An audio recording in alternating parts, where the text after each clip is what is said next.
Good evening. It's 7 o'clock on October 28th, 2020. We'll begin the conservation meeting. Before we get started, to kind of give everybody, we've been doing this for a while on Zoom, but if you'd like to follow along with the project documents for the items for the public meeting, they're available on the town website on the Conservation Division webpage. Go to the Conservation Division and look under current projects. If any point you feel like you didn't have a chance to provide public comment and you'd like to follow up, you can also reach out to the Conservation Division through the Conservation Division webpage. Just ahead of before we get into the first agenda, I'm going to go through the commission members that are present. We'll establish an order for everyone. That's going to be the order that we vote tonight. So just recall where we are in the order, and then we'll get moving. All right. Michael Flynn, Chair of the Commission. Nika. Thanks. I tried to unmute. Anika Scanlon, Vice Chair. Sorry. Martha. Martha Moore, member. Dave.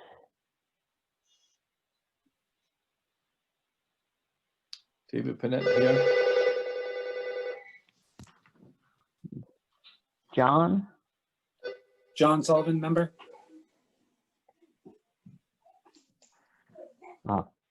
Carl. You're on mute, Carl. Carl Saccone, member. Scott. Scott Keefe, present. And Nicola. Nicola Meserve, associate member. Awesome. Thank you very much, everyone. And then before we get into the first item on the agenda, I figure take a moment to do a little shameless plug. Reading's in the process of updating the 2013 Open Space and Recreation Plan. And currently we're soliciting, currently the plan soliciting public input. There's a survey available. The location of that survey is available on the main Reading webpage. It's also available at www.readingopenspaceinrec.com. So I suggest everybody go in and take the survey if they have the opportunity. It's an important part of the process to get the public input on the open space and recreation, and a lot of hard work is going into that. So certainly a lot of people involved with conservation in general have taken interest in the open space. So I suggest anybody that hasn't taken the survey go and have a chance to go take it. And that's all I had. So with that, I'll start on the first item on the agenda, which is 1312 Main Street. This is opening a public hearing for notice of intent filed by Beth Sherland of the Reading Animal Clinic under the Massachusetts Wetland Protection Act, Chapter 131, Section 40, and the Reading Wetland Protection Bylaw, Section 7.1, for the construction of a paved parking lot, concrete walkway, rain garden, and associated site grading. A large amount of the work was within the 100-foot buffer zone to the BVW, and the application and plans can be viewed on the Conservation Division webpage under the current project. This is map 51, lots 79 and 83, DEP file number 2700738. So the way this is going to go, we'll let the applicant have the chance to explain the project. We'll turn it over to the commission for comments and questions, and then we'll let the public provide comment as well. So with that, I'll turn it over to the applicant. Jack, I think you're here to present the project. I'm here. Thank you. Thank you, Mr. Chairman. Is there anybody else I should be unmuting, Jack? Beth Sherlin, the owner, may be on. Or you may see someone named Debbie who might want to be on. But I'm going to do most of the talking. Okay. Just as before you get started, Jack, to follow up, I usually try to say that If you do have comment or you would like to get the attention of either myself or Chuck, there is a raise your hand feature. If you're on mute, that'll let us know that you're looking to speak. So please feel free to use that. All right, go ahead, Jack. Great, thank you. For the record, my name is Jack Sullivan. I'm owner of the Sullivan Engineering Group. And this project consists of the existing Reading Animal Clinic building, and there's a vacant lot to the north between the Animal Clinic building and the mobile gas station that is going to be developed as part of this project as well. The existing conditions plan is up on your screen now. The existing building you see is the existing Reading Animal Clinic building. That building is going to remain, but a new center is going to be built on the vacant lot to the north of this site. This project's located in a business A zoning district. It's not within the Aquifer Protection District. Norse Environmental Services delineated the wetland line, which you can see on the southerly lot line off to the side of the existing building. On the front side of the lot, there's a circular driveway that presently they use for drop-offs for the clinic. And out to the rear of the building is a grassed area. It's all open and fenced. Presently, a lot of the employees for the clinic use this to park their vehicles to try to leave parking for clients of the clinic. We did do soil testing on the vacant lot to the north of the site. The soil tests, we had sands and gravels. There was a high groundwater table, which would be anticipated on this site, but we had very good soils for drainage. Can you go to sheet 3, Chuck, the site plan? This is the proposed site now. You can see on the left-hand side, the existing Reading Animal Clinic building will remain. It will be improved by a paved parking lot to the rear of the building. There'll be vertical granite curbing. There'll be a concrete walkway to provide access from the rear of the existing clinic building to this parking area. Also up to the front of the site, you'll see some head-on parking with some handicap parking. There'll be a walkway to connect the parking area to the existing concrete walk. And at the front of the building where we previously had the circular driveway, that circular driveway is going to be eliminated now. And we're showing a walkway to the existing walkway to be extended out to Main Street to access the existing sidewalk area. So just so the commission knows, we had been before CPDC on September 14th. We're going back before them this coming Monday, November 2nd. And this, of course, is the first hearing with you, but we left our hearing open with CPDC to see what comments conservation might have. But really, the work that falls within the conservation jurisdiction is the paved parking, the elimination of the circular drive out at the front of the site, the creation of walkways on the property, creation of the paved parking lot to the rear of the existing building. And as part of our stormwater management plan for this site, we're having a rain garden. The rain garden will have surface water directed across the rear parking lot. It'll enter the rain garden. There'll be a riprap spreader. And we have a wooden guardrail there to prevent that we don't want any snow or anything going into this. So there'll be a wooden guardrail to prevent anything like that taking place. We'll have the rain garden, and there'll be an emergency riprap overflow from the rain garden for larger storm events. Just so the commission has an idea of the full stormwater management plan for this site, even though some of it's outside of the jurisdiction. Behind the new proposed Reading Animal Clinic, we're going to have a large underground infiltration chamber. There'll be a storm scepter. There's deep sump catch basins to collect surface runoff. So we really have two different style drainage stormwater plans for the site, but the area that falls within the 100 is really just the rain garden. All the other infrastructure with a conventional drainage system is outside the 100-foot. The town engineer had reviewed the drainage plans. He was okay with them. I think he did want a few minor changes. But that's basically the project. We're not looking to cut any trees. The area to the rear of the building, like I said, is a grassed area. So we're basically looking to just kind of formalize that area that they already use now as parking, but it'll be paved. And as such, we had to provide mitigation for the increase in impervious flow.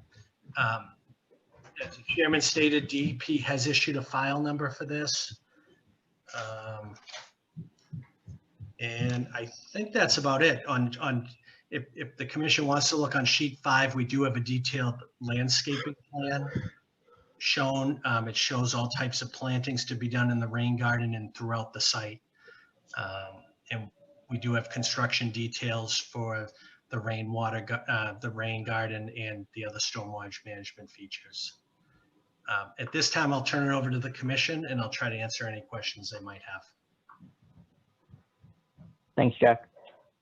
Before I turn it over to the rest of the commission, I wanted to just start with the wetland boundary and delineation, Jack. I was out at the site, now I forget, Monday. I was able to walk the wetland boundary, and Chuck and I were able to walk it together. And I had 2 questions. There were 2 areas in the southwest corner, and then possibly the south, just the west corner, I guess, near the proposed paved lot. Yeah, thanks, Chuck. There's a small area right there that appeared to be low, probably wet, maybe higher than the rest of the areas, but it definitely stood out. I think we had noticed some wetland vegetation too, in that area. And then Chuck, I don't know if you could call out the other area, but it was in like it almost was if 16C continued to the west instead of turning in the way it does. And it might have even been 17C. In general, I thought the line, there may have been a few points that were, up high or low, but not very, very much. But definitely those areas stood out to me as I wasn't sure if those areas had been investigated, if they'd been evaluated, or and if you knew, why they weren't delineated, or if anything had been taken in that area. Yep, I can answer that. I know Norse Environmental looked at that area. I know it was a low-lying area. I think they did some soil probes in that area to try to determine if there were hydric soils or not. They felt it wasn't a wet area, but if that's a concern the commission has, we could set up a time for Norse to go out there with Chuck to take a more detailed look at that area. Yeah, I think that's a good idea. I think there were some that just seemed to stand out as pretty straightforward. So, I don't think we received any like plots with the wetland or the delineation. So I think it's worth setting something up with Norse to go out there and check these areas out. I know Norse isn't here, Jack, but if you want to try to work with us, we can figure out a schedule to get out there in the next week or 2. Yeah, I talk to them a few times a week, so I can ask them to contact Chuck and they can check each other's schedule, and whatever is mutually agreement, they can go out and look at it together. Okay. All right, great. Which will be important, Mr. Chairman, because I'm actually working behind the site on a potential subdivision. So, we want to know where any wetlands are for that future filing as well. Okay, and yeah, I think there were some areas that we had noticed may have already been flagged for that weren't part of this project, but and maybe probably off this page. But I think all the way to the bottom left of this page, we saw some areas that were flagged already. So, I think they're all going to line in together. So I think it's worth getting out there and understanding. Okay. Okay. And so obviously, understanding what those are and if those are wetlands may have impacts on some of the comments, but I think it's still worth getting some initial feedback from and comments from the commission. So I'm going to open it up to the rest of the commission before I ask a couple more questions. So, Anika, do you have anything?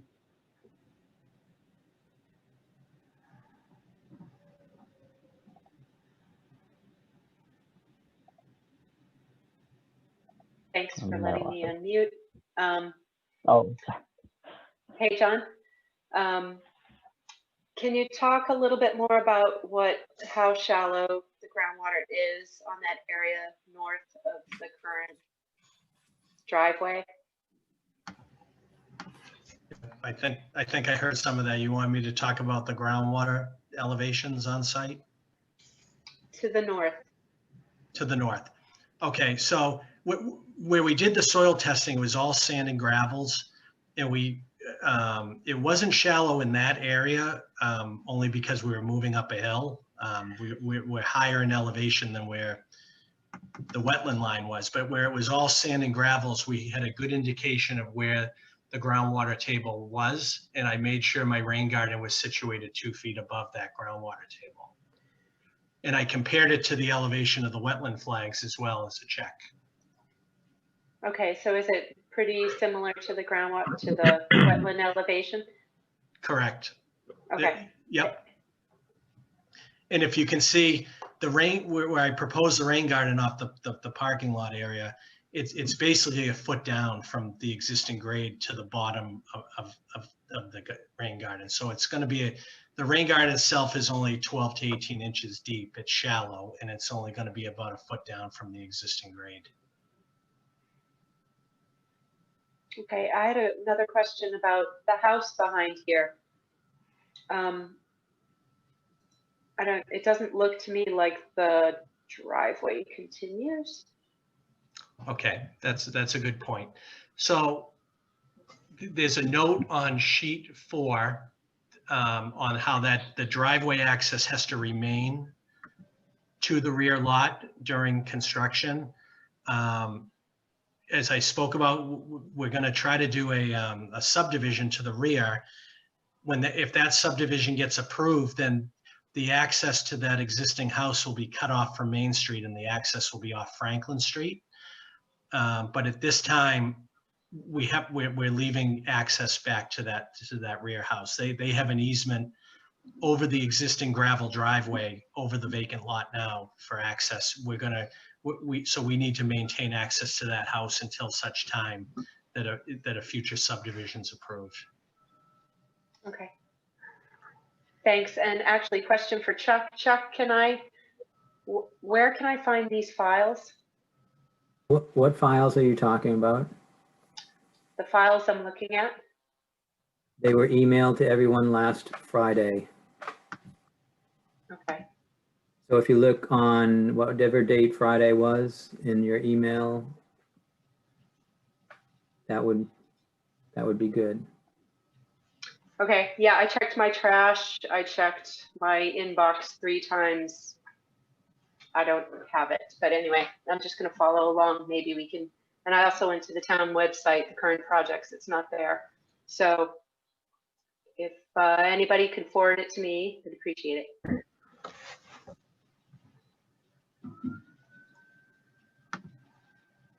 Forwarding. Thank yeah, you. Nika, you probably just got a bunch of them because I forwarded as well. Jack, with that access, understanding that is pending any sort of approval for the area in the back, what would that look like? Obviously the driveway is going to look a little bit different. Is it just, I guess, what exactly would that look like until you close that off? And I think there'd be plantings that maybe don't get done. I think all that work would be out of the 100 foot, but I'm just trying to get an idea of. Yeah, it's all outside of the 100 foot. If you can see where the access now, where we had 3 curb cuts before, now we're going to have 1 main curb cut. And if you look towards the rear of this sheet, you'll see existing gravel driveway. If you go right along the proposed paved driveway to access the site, it doesn't line up perfectly with the gravel driveway to the rear, but it's pretty close.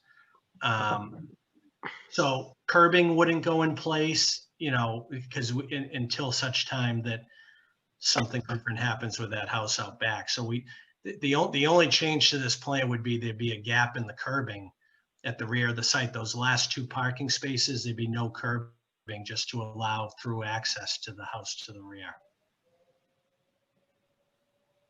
Okay. And Dave or Martha, do you guys have any? No, I don't have anything. Everything pretty straightforward to me. I'm just wondering where the soil stockpiling is going to be from the construction on the vacant lot and erosion control related to that. Well, I didn't designate any soil stockpile areas. I probably should. And I don't have any erosion control shown outside of the 100-foot buffer zone. But along our limit of work line, which is basically the property line, I should show a plan. We don't tip the need for a SWIP for this because we don't disturb more than an acre of land. But I can add some soil stockpile areas, and I can show some additional erosion control, at least to be around those soil stockpile areas, and most likely along the lot lines.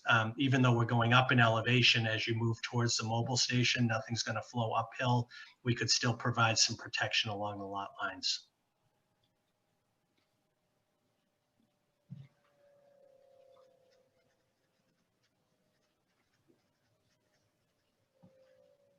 Anything else, Martha? Well, thank you. And when I went out to visit, and I know it's outside our 100-foot boundary, but it looks like there's a lot of rocks and maybe some ledge and a lot of pine trees in the area where you're planning to build. So I was just curious about the soil because of that. Are you going to be regrading that land significantly? Yes. And when we were out, we did 3 test holes for drainage purposes, but when we had the machine on site, we also went up that hill because, like you said, there's large boulders. And we wanted to see if there was any ledge, more so for the owner to determine as far as a budget, if we thought we'd impact any ledge or not.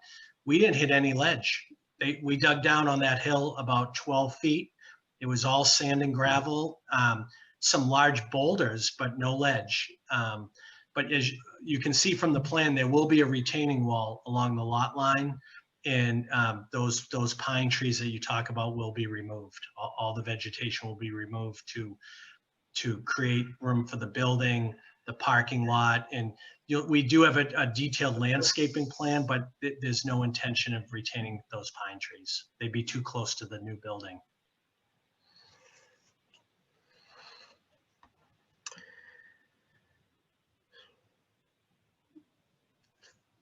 Should I? Thank you, that's it. Thanks, Martha. Carl or Scott, do you guys have anything? Yeah. So I did take a ride out there today. It's amazing that the 100-foot buffer misses those 2 pockets of trees, like in the existing conditions plan. When you're standing there, they're, you'd think it was just about to be in there. So we missed that. So we're not, I think you said we're not cutting down any trees in our jurisdiction. Is that correct? There's no trees to be removed inside that buffer? Is that right? That's what I'm saying. I know what you're talking about. Just between the circular driveway and the existing driveway, there's a pocket of trees. Yeah, it just misses it. It just misses it. Yeah. So there are no trees. So that's the first thing I looked at. Due to your tree policy, I wanted to see if we'd have to do any sort of replacement, but no, none to be cut. And then I see the silt sock line kind of protects, all that nice tree buffer there because the existing structure is to remain, not really be touched besides the parking lot in the rear. That all kind of stays intact. So as far as the landscaping plan, I think it actually looks like a really nice palette of shrubs and trees and natives.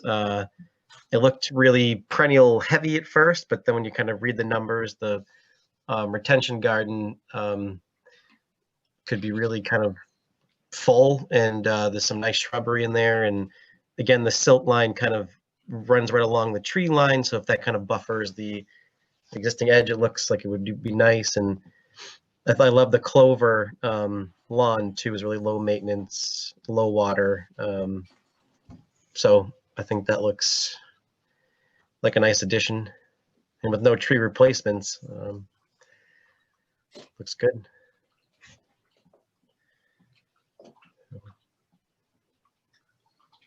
Scott?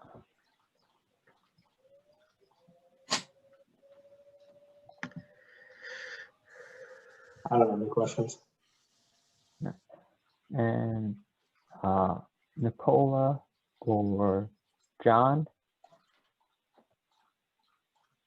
I was also surprised, like Carl, that none of those trees in where the new driveway was going were in the 100-foot zone, but I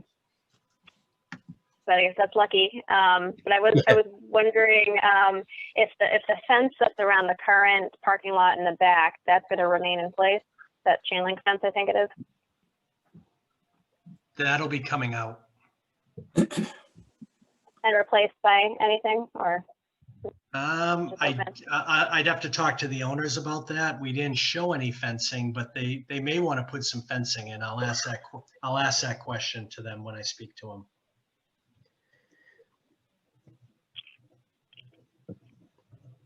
That was all for me. John? Yeah, so I know that there's a runoff plan for this somewhere. Can you just give us a quick overview? Is it where the proposed building is going to be? Is the runoff from there going to be kind of running to the same place that it is currently, or is it being redirected somewhere else? Let me see if I can pull up my. Last time I tried to pull up the stormwater on my computer, it crashed. So let me see if I can get it.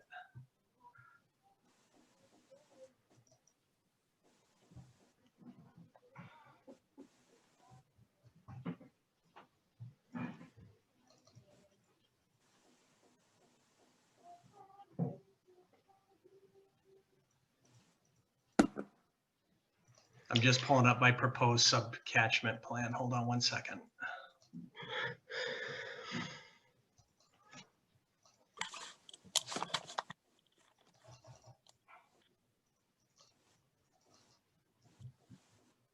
Well, I'm definitely not changing any drainage patterns, because as you move to the north side of the site, you go up a tremendous hill. Yeah. And we're collecting the entire new building, the entire the roof area of that building will be collected and conveyed by pipes to the underground infiltration area. And I have an emergency overflow out of that infiltration area over to the rain garden area. So for the 100-year storm, there is some water that would move over to that rain garden and then out. But I didn't really change the grading. I tried to match as close as possible, excluding that hill on the northerly side. I basically have 1% to 2% slopes along the pavement areas, and everything's draining towards the south side of the lot, which is the wet side of the lot. And then I'm collecting the majority of the parking lot with catch basins. And I should note that the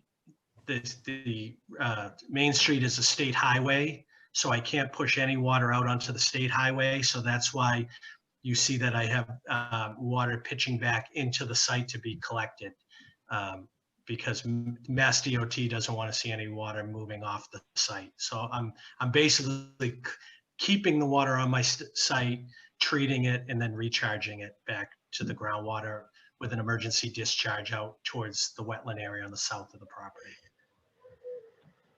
Jack, this actually leads into one of the questions that I had. And I think you just explained a little bit more, but so the I think that back parking lot in general looks like it just drains to the rain garden. I said the back south back parking lot, and everything else kind of drains to the basins, and it's just an overflow. After it gets to the rain garden, you've got an overflow there that leads, I think it's basically right at the property line. Yeah.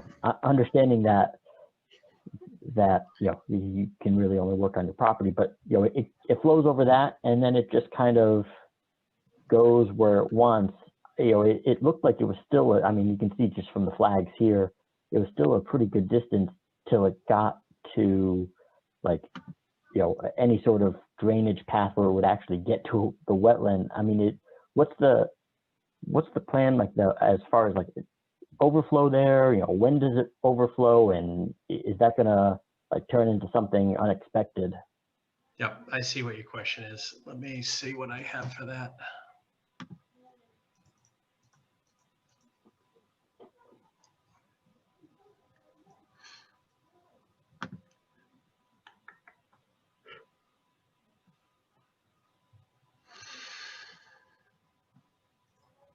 I'd have to do a little homework in the drainage report. It's 95 pages long, but I see what your point is, Mr. Chairman, that I did size it so we'd have a reduction in the 210 and 100-year storm event. There will be water that comes out of that and out of the rain garden in the 100-year event. It may make some sense for me to relocate that overflow, maybe so it's not right at the property line, move it more in towards the site, and then maybe have some sort of swale off of the overflow to provide a better direction and make sure it doesn't go onto the abutting property and keeps it on our property. Yeah, and that's, I was even just thinking from the standpoint of where your spreader is located. It almost in a large storm in that area, it's almost like it's got a mechanism to kind of flow straight across anyways too. So any way you can kind of elongate that path is probably better. I could do that. I can look at that location, try to prolong the path. Right now, it's just an overflow. It could use some sort of swale or some feature to move water and keep it from. It is right now the outlet's close to the property line. I could look to relocate that. Okay. Kay, I saw that you came on. Did you have any comments? Hi, yeah, Tay Evans. I came out a little bit late, associate member. No, I don't have any comments other than what's already been explained. Thank you. Thanks. Jack, so I had a couple additional questions to what the commission already asked. I'm going to try to keep it, obviously we're going to be coming back just based on site visits, so I'm going to try to limit it, but I want to make sure you get an idea of anything that could be significant. My first question, and the meetings with the CPDC may answer this, but it guides some of my other questions, but it just seems like a lot of parking. Is there some sort of method to the parking count that has been provided here? Yes. Yep. Okay. And that's a good question. It's good. They had to enter. It's one owner who owns both properties. It's the same owner, but the idea would be the existing Reading Animal Clinic, that'll be leased out. That's the intention, leased out to some other type of use that's allowed under the zoning requirements. But as such, there'd be a shared parking. There'd be shared parking for each lot. And believe it or not, the parking isn't, I only exceed the required parking by about 2 or 3 parking spaces. Okay. I believe on, let me see. I think on sheet 1, I do a parking summary sheet. Let me see. Nope, I'll find it. Oh, I have a parking chart on sheet 3. We need a total of basically 44 spaces. I provided 47 spaces, and 2 of those are handicap spaces. So I have 45 conventional parking spaces and 2 handicap spaces. So even though it looks like a lot of parking, In fact, the client wants a lot of parking because right now the existing clinic, they don't have enough. It's a problem.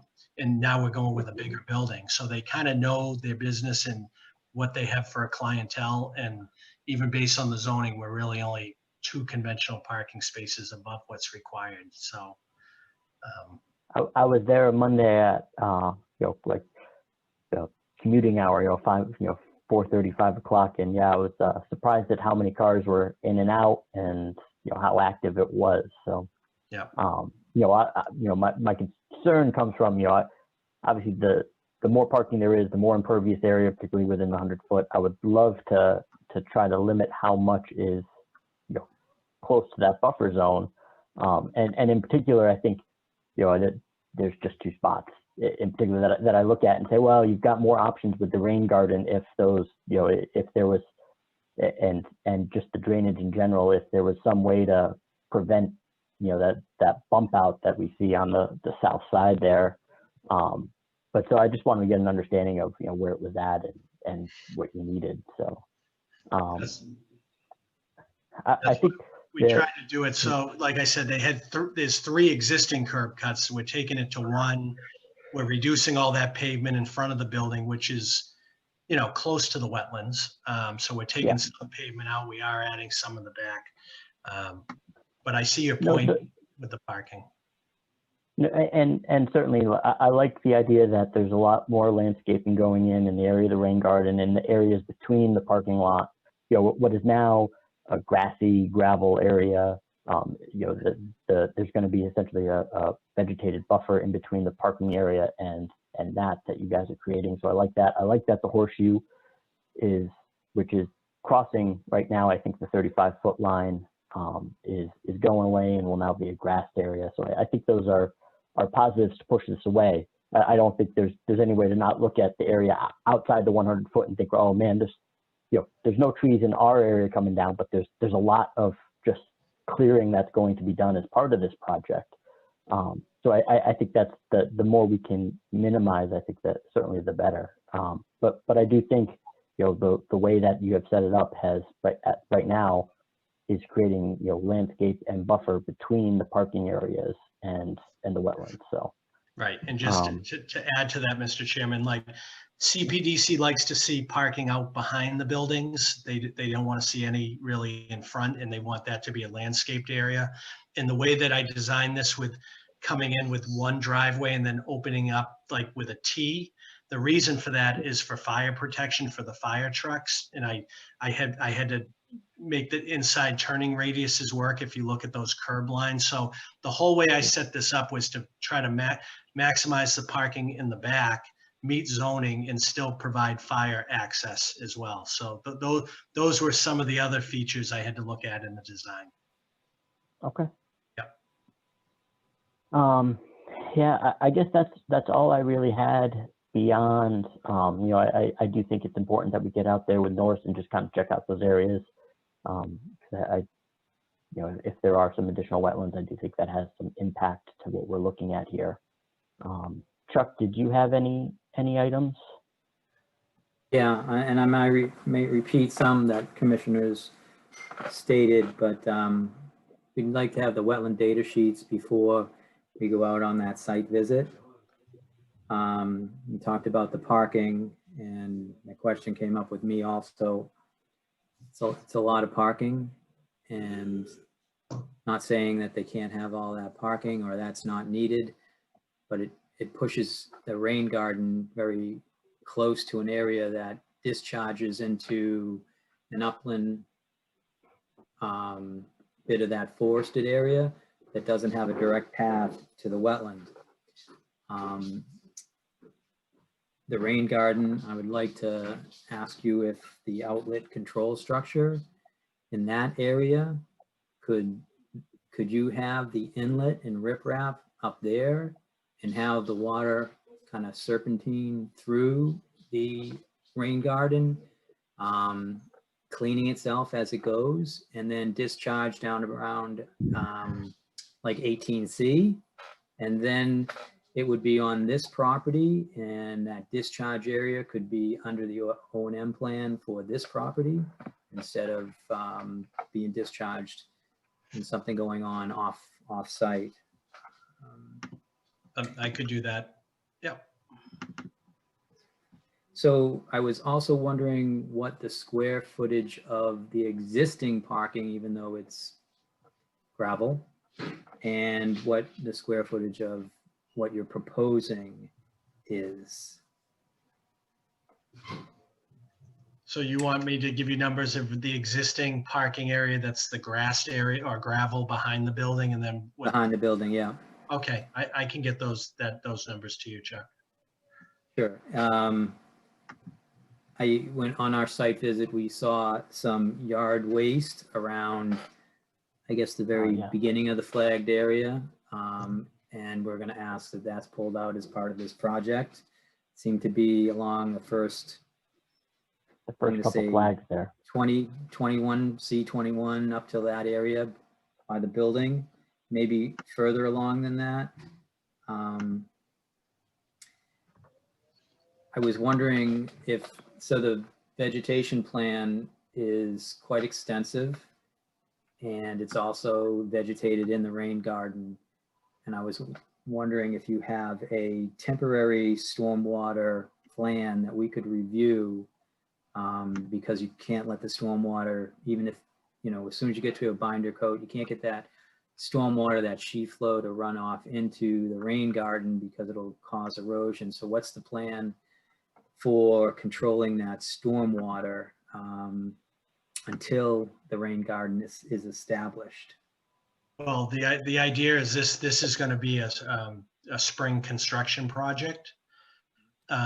So that would be the ideal time probably to do the wetland plantings. It wouldn't, you know, like you said, that's one of the first things done when they get on site. So the timing should work well for plantings. It wouldn't be like it's in the middle of the summer or winter conditions. It should be spring conditions where they can plant.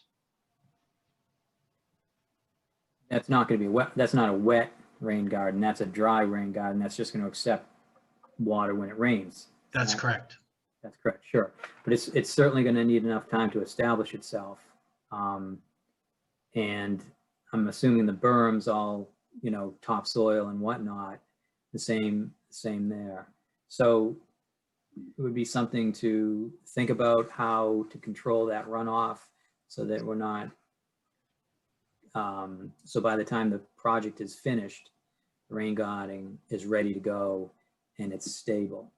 Okay, I can try to provide you some information on that. And then the snow storage area, is that on this plan somewhere? I was looking for that. There's And in then- the front.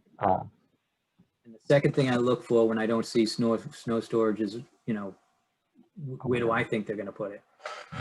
So I know that you have a wooden guardrail where those two spots are that I think the Chair Flynn asked if they could be removed, but there's no guardrail, not that I see anywhere else that has direct access to the 35-foot and 25-foot area and the edges of the rain garden.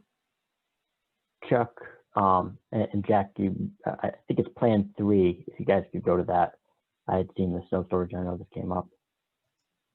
3 of 8 in the front.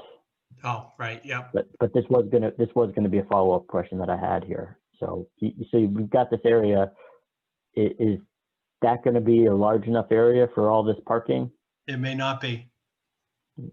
And if we exceed that area, they'll have to haul snow off site. Okay. Because you can see from the landscaping plans, you know, I don't want to, we tried to set an area that we wouldn't disturb any of the plantings or shrubs. And there's some other area, there's not much area. So, you know, if we had a really bad winter, yeah, you could exceed that and they'd have to haul off site. So I know there was a long-term pollution prevention plan in the stormwater, but you probably need some sort of O&M, Jack, just in general of here's what the long-term procedures need to be for snow. You know, if there's any cleaning of those systems, the drainage systems. Okay. just to make sure it's something that we can incorporate. Sorry, Chuck, go ahead. Sure. So you have the existing pathway. I'm not sure why that's sticking around. Isn't there if you just eliminated everything that didn't lead out to the new parking spots, couldn't that whole area be turned into a snow storage area that had some like crushed stone down there, and it could be, I mean, maybe that's not attractive, but maybe something, and make that snow storage area bigger in the front of the building? Are you talking about, so next to the snow storage area, you're asking why I have that connecting walk from the Yeah, I'll parking? try to highlight it. This walk here, what's this part of that walk for? That's because CPDC likes to see pedestrian access from Main Street to buildings. So they usually ask for me to, if you can see on the new building, I have a walkway out to the sidewalk. The existing building, it's supposed to encourage, walkability, I guess. They like to see that. So that's why it's there. Isn't that a highway? Isn't that state highway there? Yeah, but there's a sidewalk there. There's an asphalt sidewalk. Okay. Well, maybe that can be incorporated into it, but it would be that snow, if it could stay there and get into the soil and then eventually get into the wetland, that would be better for the environment overall. And that gravel area, it could be cleaned out of whatever trash got into it. So it's just thinking out loud. I think we have one at another spot on Main Street that did a gravel area snow storage, and it works out quite well. So. Okay, I can look into that, Chuck. I usually try to put snow storage over a grassed area, but I can take a look at it.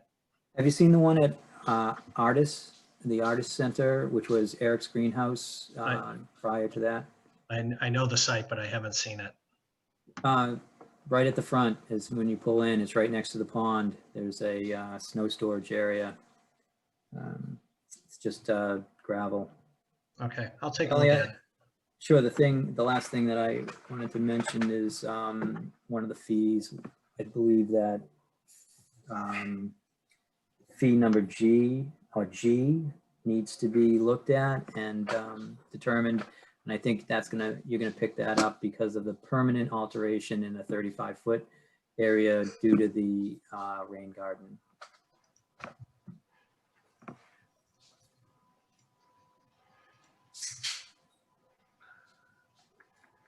Chuck, can you bring up the plan with the rain garden?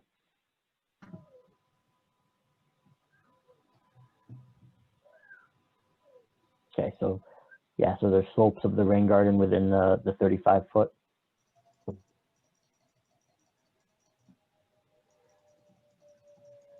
And that triggers category G on your local bylaw? It does. Yeah, it does. Okay, I'm trying to find that.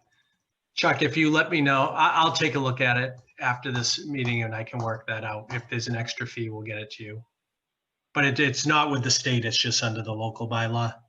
Under the local bylaw, right. Okay. Good catch, Chuck. Okay. Any comments from the public?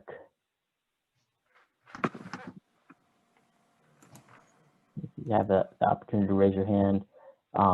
If you don't feel like you were able to get a comment in and you do have a comment or question, again, feel free to reach out to the Conservation Division on the division webpage, and we can make sure we incorporate the comments to the public meeting at the next hearing. Are there any other items that we have? Mike, go ahead. Yeah. Mike, before you move on, can you just let everyone know how to raise their hand in the Zoom format? Yeah. Now I don't, because I have so much. I just don't know where it is anymore. Under participants. In chat, yeah. Our participants, yeah. Thank you, Martha. Martha just raised her hand. Thank you, Martha. Can I just ask for clarification on that fee under category G under the local bylaw? The way I read it, it says $1.25 per square foot of buffer zone altered for any temporary or permanent alteration within 25 feet or any permanent structure within 35 feet. So I don't have a structure within 35 feet. We have some landscaping within 35 feet. Am I reading that correctly, or? No, you have that right. I missed that structure part. I thought it was alteration. Okay. Okay. No, you have it right, Jack. Okay, thanks. Thanks, Jack. Yeah. All right. So Jack, I think the first thing, and you know, to keep this moving so that we can get you in, you know, and continue the conversation at the next meeting, we'll you know, we'll work with you this week to try to get something scheduled for Norse, you know, as soon as we can, to get out there and take a look at some of these areas. Okay. When is, just so for my client, when is your next meeting? So we are moving into November and December. We only have one meeting each month. Our next meeting is November 11th. So 2 weeks from now. And then the next meeting wouldn't be until December 9th. Okay. So I guess I'd request to continue to your November 11th meeting. Yep.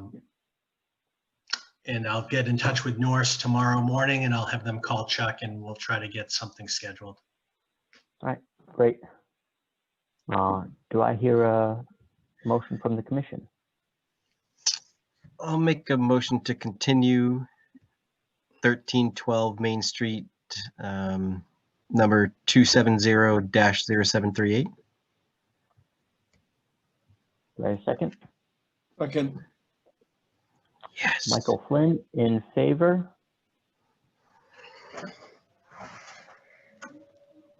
Go ahead, Anika. Nika Scanlon in favor. Martha Moore in favor. David Pinette in favor. Is that me? No. Carl Saccone in favor. John Sullivan in favor. Keith in favor. All right. All right, thanks, Jack. All right, thank you, everyone. Good night. Good night. All right, moving right along to the second item on the agenda. This is the right away by rail line. This is an open for a public hearing for an RDA filed by Keolis under the Massachusetts Wetland Protection Act, Chapter 31, Section 40, and the Reading Wetland Protection Bylaw, Section 7.1. This work is related to vegetation management, control, and maintenance activities for the years 2021 to 2025 within the railroad right-of-way. Portions of this work are going to be performed within the BVW and potential vernal pools. The application and plans can be viewed on the Conservation Division webpage, and this is RDA 2020-11. With that, I'll turn it over to the applicant. Chuck, do you know? Yeah, so it's Matt Donovan, Clary, and he's unmuted, and if anyone else is here, just let us know, Matt. Yeah, so Clary Coutu is also here. Hi, Clary. Good evening, everyone. For the record, my name is Clary Coutu. I'm Director of Compliance for Environmental Compliance for Keolis Commuter Services. We're here to present the request for determination of applicability to renew the Vegetation Management Plan, wetland boundary maps for years 2021 through 2025.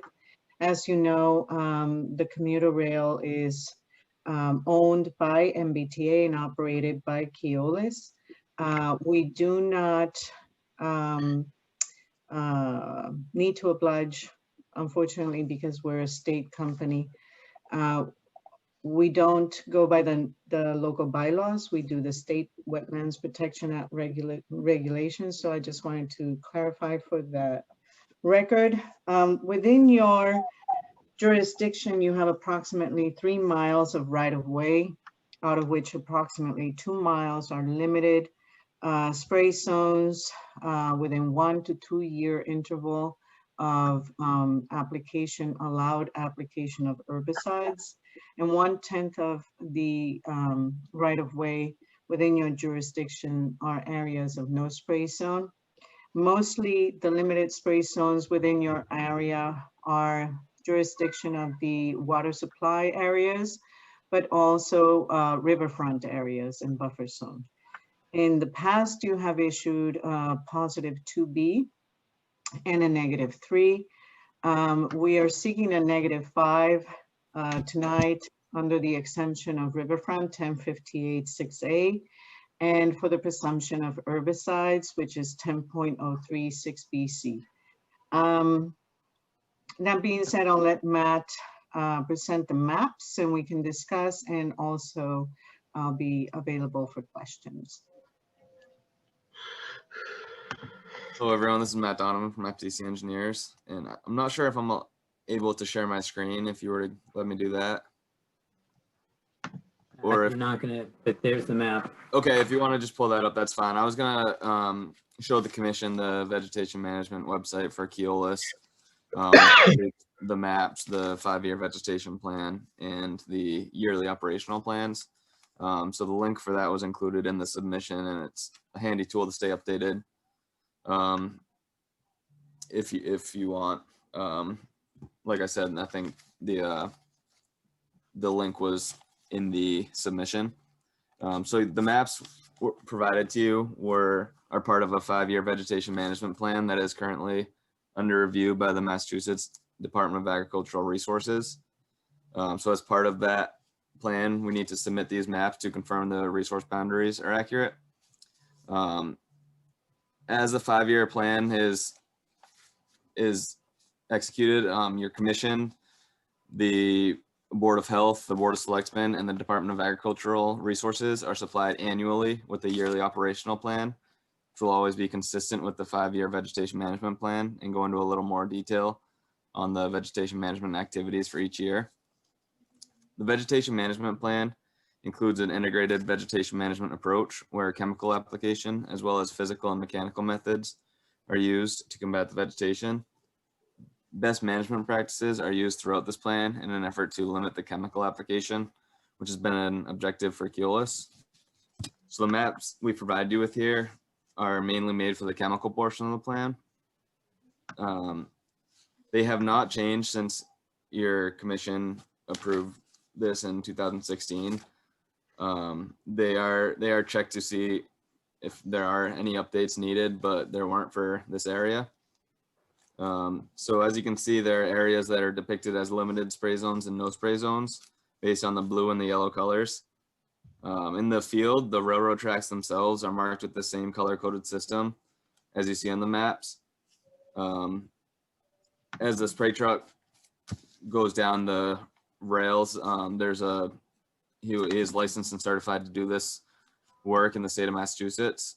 They will be accompanied with an environmental monitor who's a direct employee of Keolis's environmental team. They will work together as necessary to,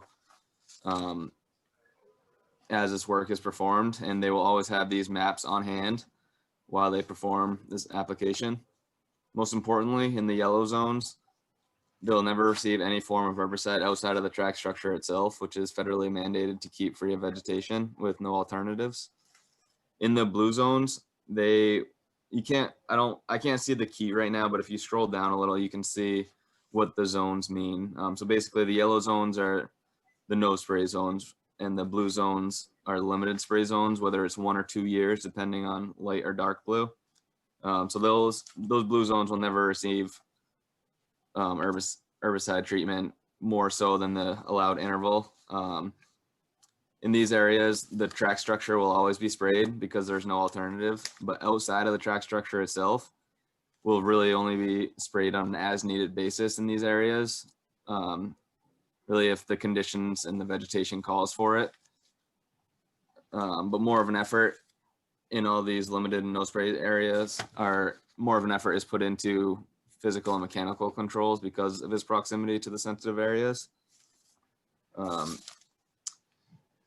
So that's a breakdown of the process and the maps. Oh, and the maps are delineated as required by CMR 11. All the sensitive areas restrictions that make up these limited and no spray areas can be found described in detail in CMR 11.04, and it's also included in section 8 of our vegetation management plan.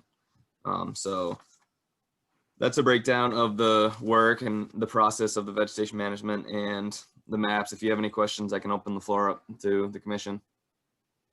All right, thanks, Matt. I do have a quick question. So there's one, good, Clary, if you want to say something else before we move to the commission. Thank you. I just needed to be unmuted. Thank you. Oh, okay, all right. So as far as so there's one area, it's right near the 13 that is I believe the yellow, which is I think is a no spray zone. Is that correct? That is correct. That's because of a vernal pool that's right near the tracks. Is that correct? No, actually, the Aberhona River goes under the tracks in this area, I believe.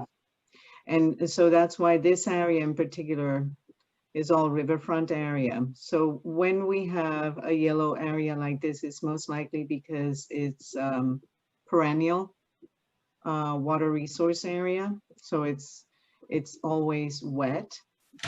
So that area will only, unless it's open deck, will only receive, the roadbed will only receive direct low pressure chemical applied to the track structure from tie to tie. Okay. And so maybe that answers my question. So my question was, there's another area in proximity to a vernal pool, right, a little bit further south, and I wasn't sure if there's, are there methods generally taken to provide some sort of extra protection in those areas? Or yeah. So first of all, early spring is when we usually see the high activity in vernal pools. However, even though the vernal pools, by the time we begin doing the vegetation activities, may be not as wet, these areas here will present somewhat, in my opinion, because I've been through these areas, they have vegetation and are clearly marked areas on the tracks. So the reason why this is not yellow is because the vernal pool is beyond 10 feet from the track structure. It's probably more like 50 to 100 feet from the track structure. So it's not directly, we would not be spraying directly onto or near that vernal pool, if you will. Okay. Okay. Thank you. Any other comments from the commission? Yeah, I gotta, if no one else asks. Go ahead. Yeah, so I wanted to understand why, well, I understand why you want to be, the determination once is number 5 is what you're asking for. But what was the other one that you mentioned? So in the past, you have issued a -3. And a -3, it's only buffer zone, I believe. Let me read it. Yes, it's buffer zone. Right. So what we have here is more riverfront than buffer zone. And for most part, what we're looking at in the exemption 10.586A is that we can not only along these areas do mechanical, but also we are within the herbicide application under 10.036B and C, we're able to apply chemical, if you will, herbicides along this area. Yeah, but you said there was I thought you said there was a positive determination that we checked off that you didn't I want know in checked the off. past, yes, in the past you issued a positive 2B. I'm not sure why. Maybe the agent at that time was So concerned we didn't or review something. the boundaries. That was in 2016? 2015, 2016. So that 2B is a boundary, the boundary of the resource area. We didn't review the boundaries, so we don't, in this commission, we don't typically approve boundaries under requests for determinations of applicability. So checking off 2B does not verify the boundaries. That would explain the reason why you issued a 2B.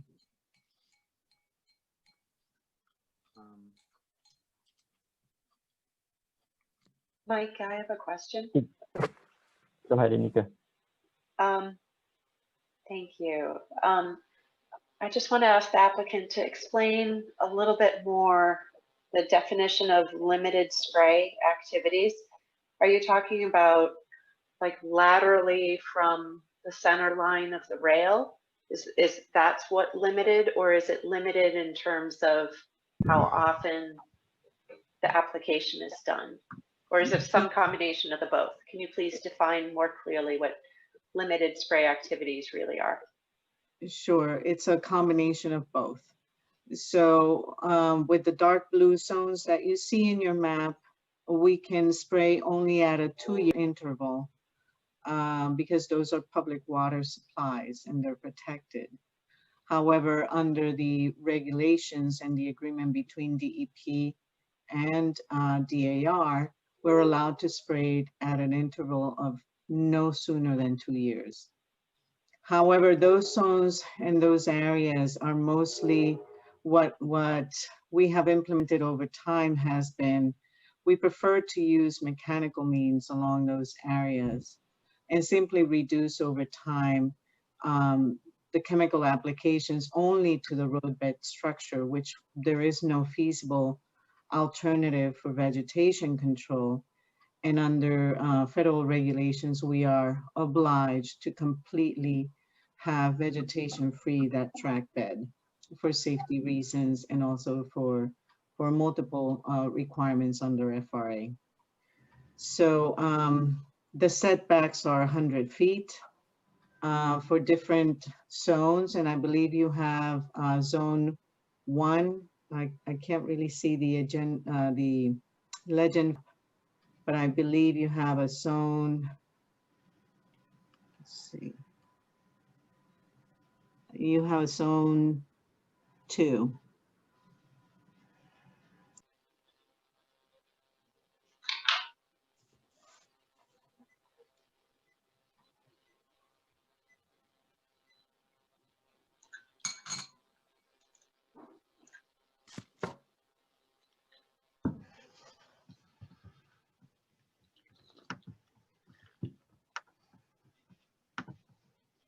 Okay, got it. Thank you. You're welcome.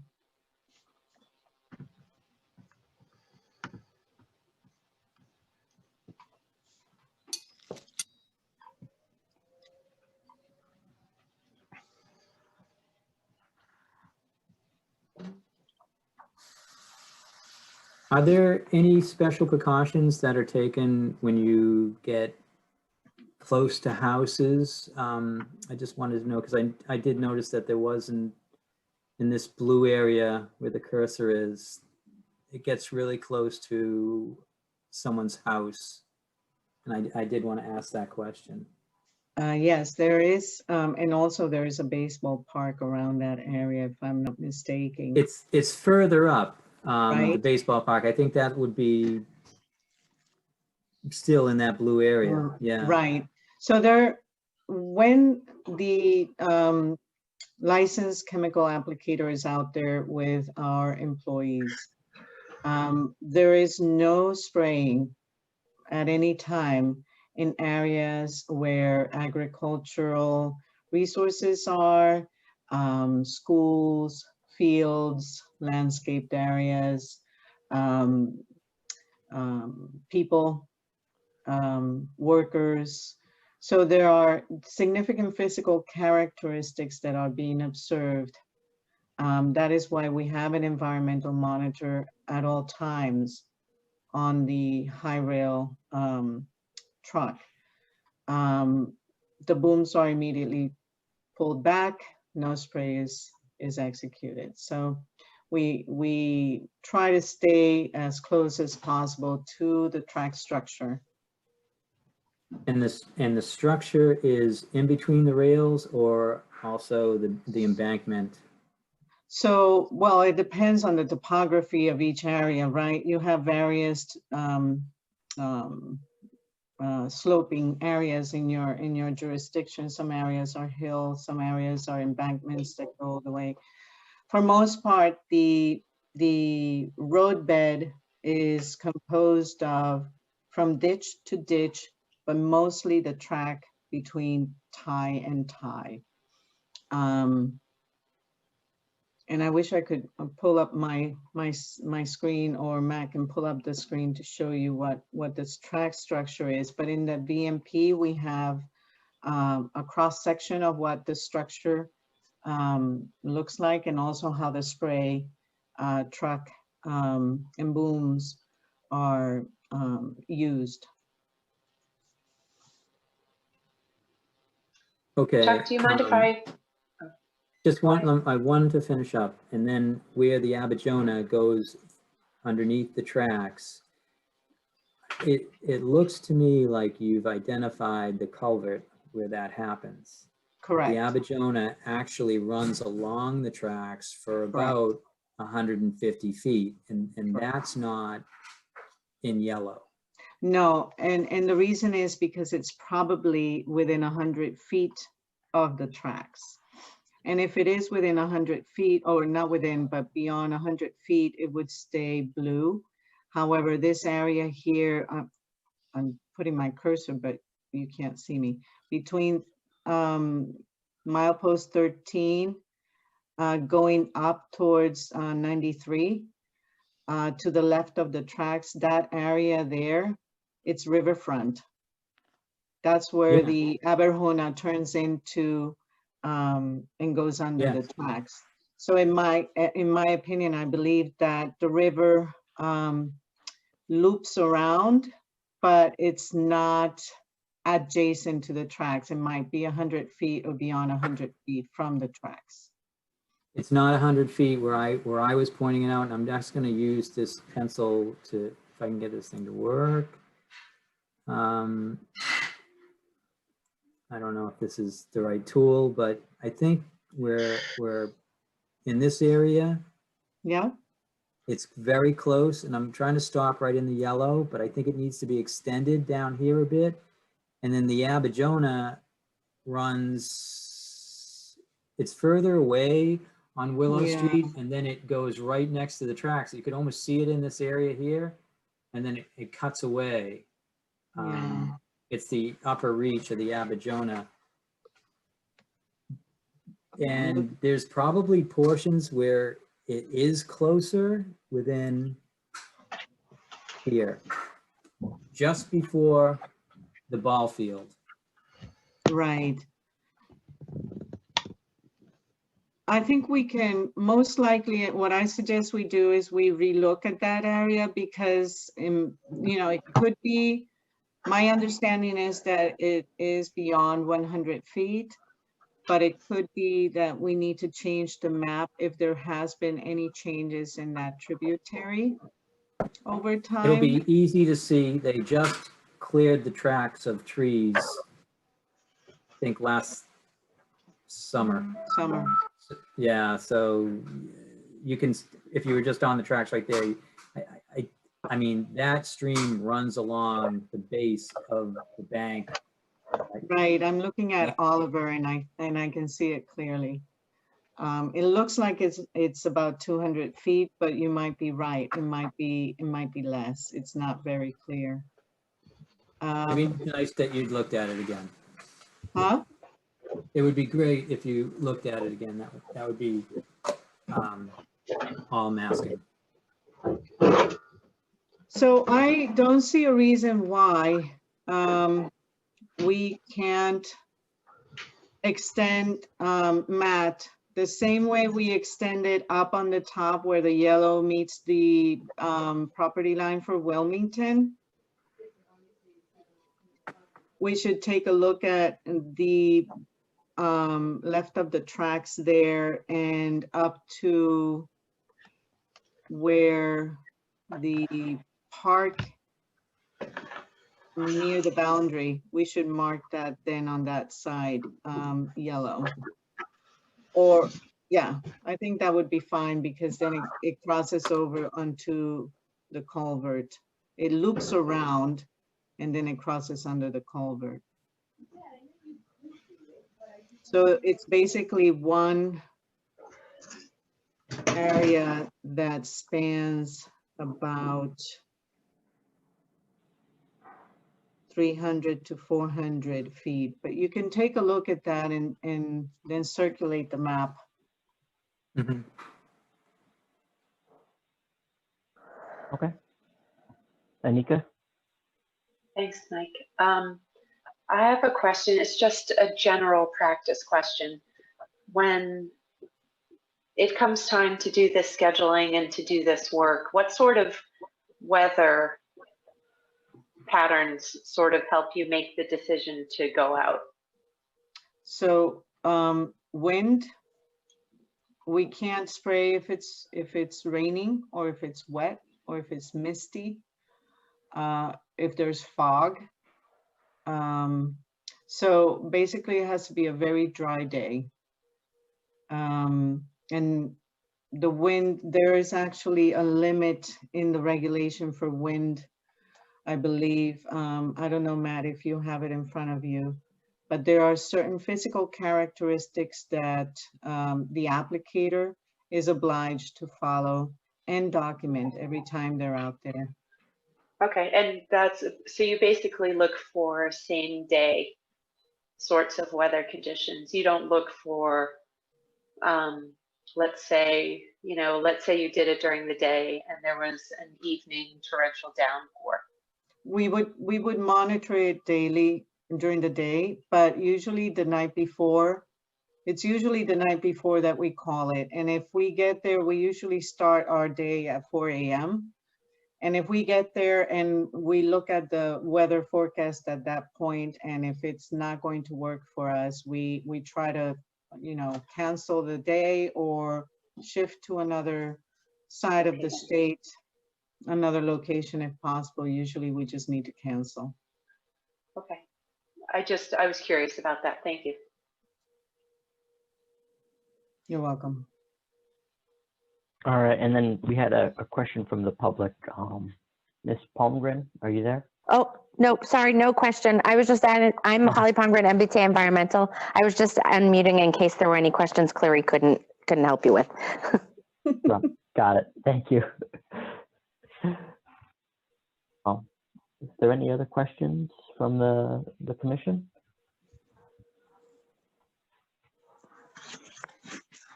All right. So I think there's some minor just confirmations associated with the Aberjona and its proximity. I think otherwise, this is something that's been before us before. I'm glad. I think we got some good questions and some, you guys are obviously paying attention, but it's good to see that we're looking at these couple areas a little bit closer. Is there anything else from the commission? And otherwise, do I hear a motion?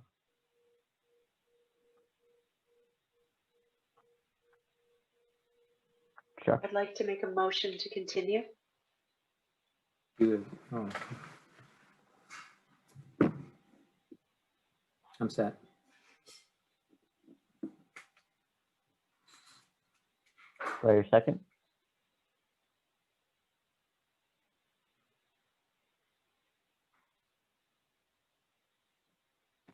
So let's unmute Carl. Don't everybody step up. Is there anybody else? Is there Carl. Second, other thoughts? for the third time, second. All right, yeah, I mean, I think getting this on the next one's going to be pretty straightforward, as you know, as long as we look at that revised map. Mike Flynn, 4. Anika Scanlon in favor of continuing.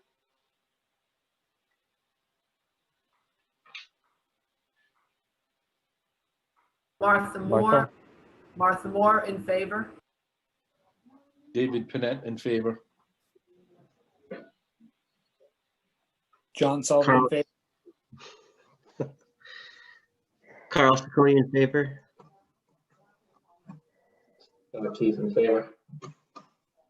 All right, thank you guys. It's very helpful. Thank you. Good evening. Good evening. All right. Moving along to the next item on the agenda. This is 11 Plymouth Road. This is a discussion for a minor plan change to the RDA filed by Lindsay Dement for minor footprint extension of the mudroom and front porch. This work is within the 100 feet of the BVW. And this is map 26, lot 110, RDA 2020-7. Chuck, is the applicant here? Do you know? So let me get back to the screen. I'm just setting this up.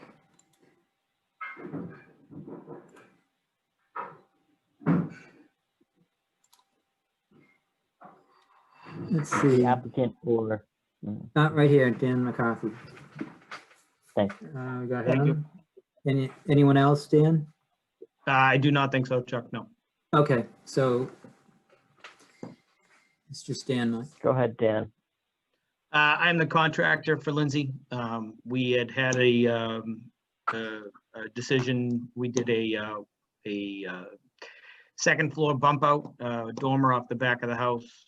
Phase 2 of this project, which we are going for now, is to enlarge her mudroom closer to the street on the left-hand side of the house, as you'll see on the screen now. We're increasing the square footage of the house by about 27 square feet, and then adding a 27 square foot deck, covered deck or porch side entry in front of that. For excavation, we're going to put it on pillars. So we're digging, I believe it's 5 pillars, 4 feet down to support the structure, and then enlarging the existing interior footprint by about 27 square feet. Okay. So this is been applied for as like a minor plan change to the RDA. Is the other work, is that, I know you're saying this is phase 2. Where are you as far as all the other work that you had proposed? Everything else is almost done. She's moving in probably in the next week or 2. Okay. So we're almost done. All of our silt fence and such in the back is still intact and still in there and such. Any questions from the commission?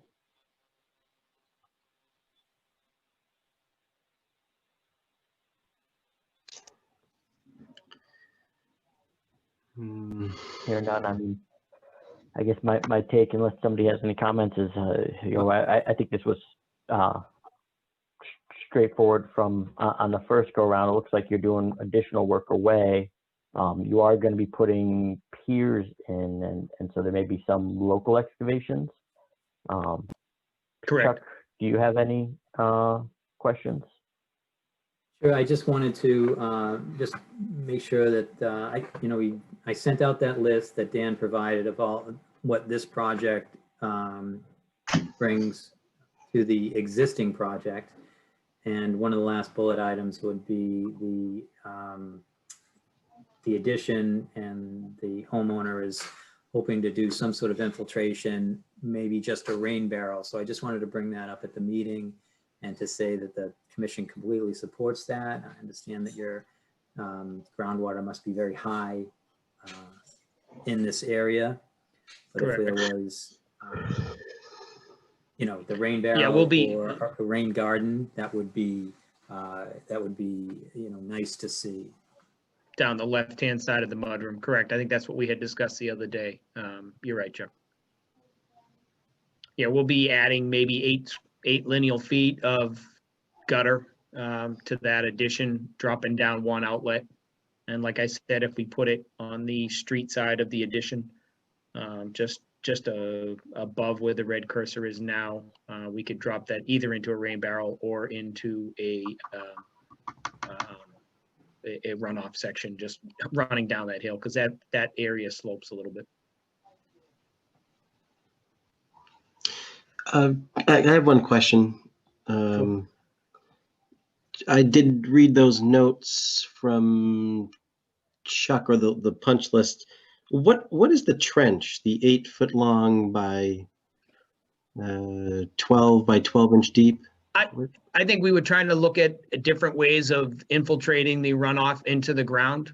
There is a little bit of a grade slope there, so my thought was if we did some type of rock garden or rain garden type of thing just to get it running down the side of the house, so that it isn't running down the dirt. That was kind of something that we were talking about.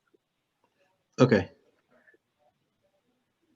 I know the rain barrels are tough to come by right now, so that's why we had talked about that with the homeowner, but not sure if that's going to be a possibility when we finish the project, not knowing if we'll have one.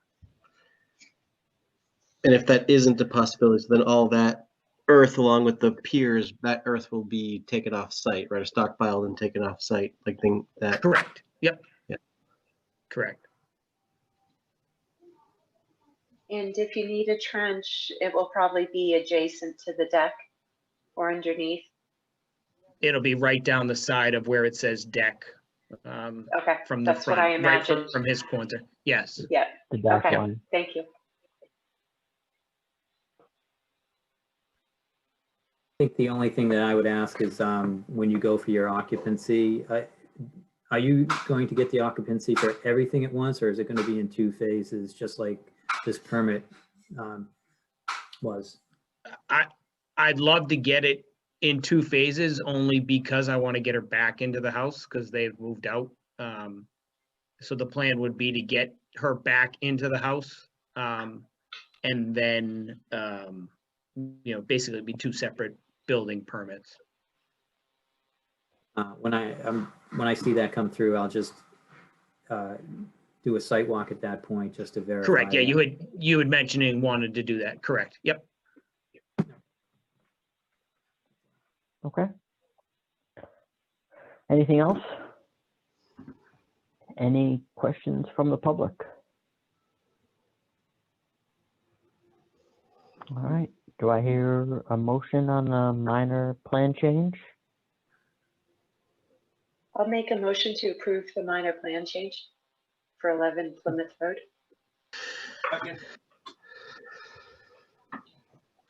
Michael Flynn in favor? Nika Scanlon in favor.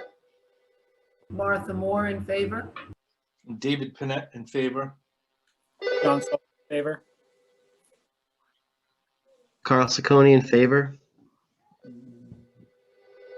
Keith in favor. Great.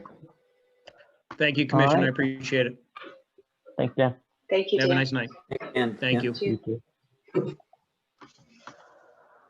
All right, moving along. Next item on the agenda, ZNV mitigation plan for 16 Border Road. This is order of condition compliance review for notice of intent 270-0687, Skiffington. Mr. Skiffington, I saw his name on the list of employees. So just to give a quick recap here, this is 16 Border Road is a project that was before us a while ago. It has an order of conditions on it. They are getting close to finishing up, and there are some items that need to be addressed first for occupancy, and then we're going to eventually go to get the certificate of compliance. And so there's some plans that we had received. Mr. Skivington, do you want to just kind of summarize what we've received so far? Yes, Meisner Brem, who's done all of the engineering on the site, had come up with a plan for both the front of the lot, which I've done, and the rear of the lot, which I'm awaiting to do. And I fully intend to do that just like the front, and hoping that that will satisfy the commission and finish up this. I understand that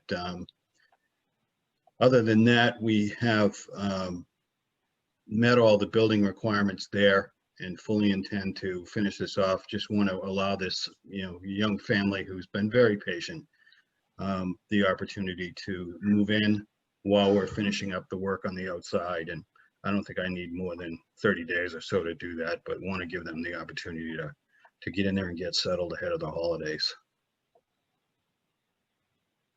Yeah, just to give the commission some of that additional background, that Mr. Skivington went to get the occupancy permit, and as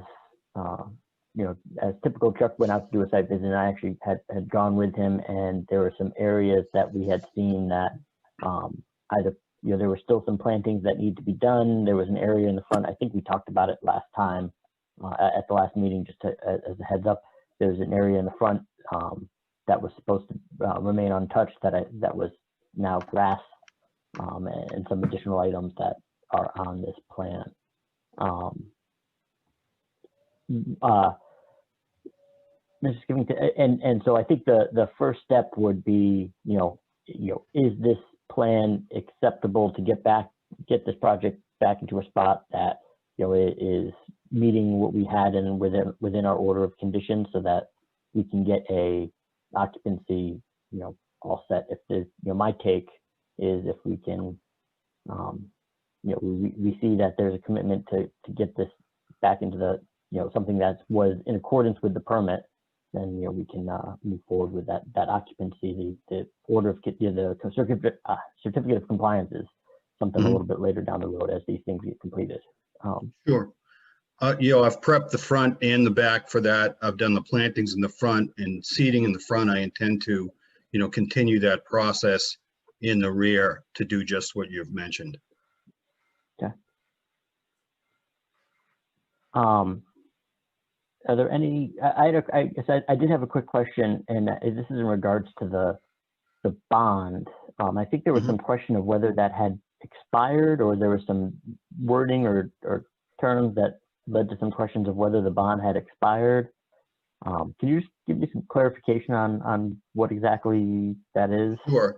That's got an automatic renewal in it. And when I went back, I had the same question about what the expiration does. And that bond auto renews for 4 years, and that language is in there in the letter, the original statement from Northern Bank.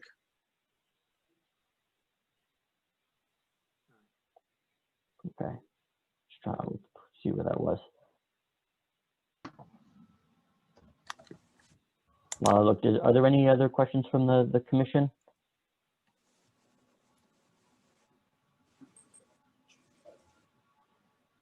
Chuck, did you have anything? Yeah, so I did want to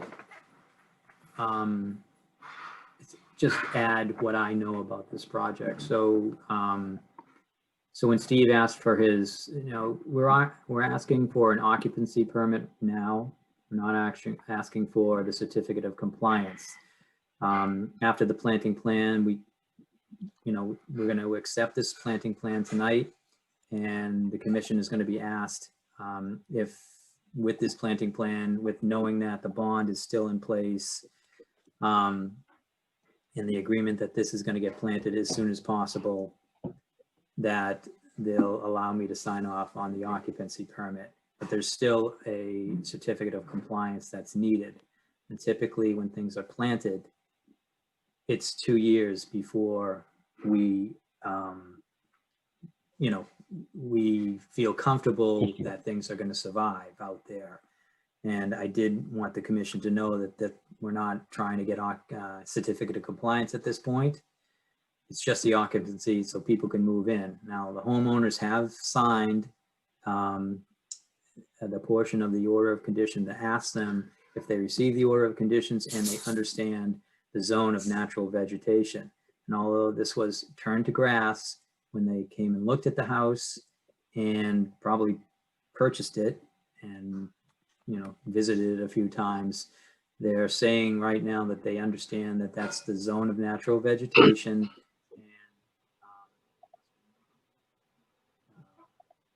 Must remain natural.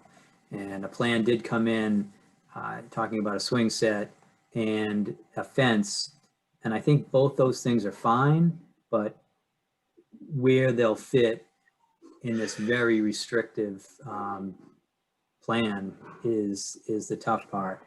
So I want you to know that I feel comfortable with the fact that we have the plan, we checked out the bond, the homeowners understand what they're getting into and that they need to contact the conservation office if they'd like to do a fence or like to do, you know, other improvements in the lawn area. So I just wanted to pass that along. No, thank you, Chuck. Yeah, no, that's good to hear. Anything else from the commission? Hey, Go ahead.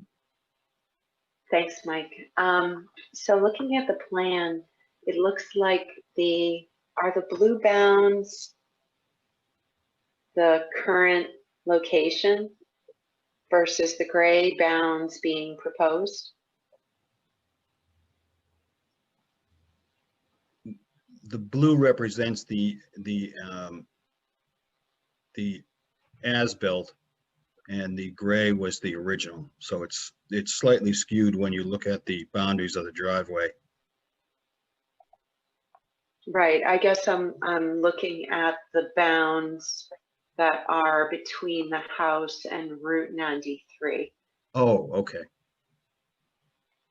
Those look to be offset a little bit. Is there any plan to correct those, or? That entire area is going to be seeded in addition to those plantings, so that will grow in, and it calls for, on that berm in the back, grass to be seeded there, so we're going to reseed up on that area as well. Oh, okay, I'm just talking about the location of the bounds. Is there any plan or any thought to relocate the current bounds to the proposed locations?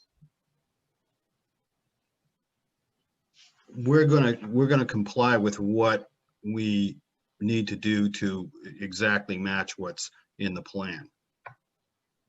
Is there So certain if those- bounds if that those- you see that? So Is there a the certain order. bound that you see? Go ahead. Yeah, so Steve, so I think what Anika's saying is like, what she recognizes is that how you have these bounds drawn in does not match what the language is in the order of conditions, because we ask for them every 40 feet and at turning points. So you're missing a few, and there was a difference between the gray and the blue.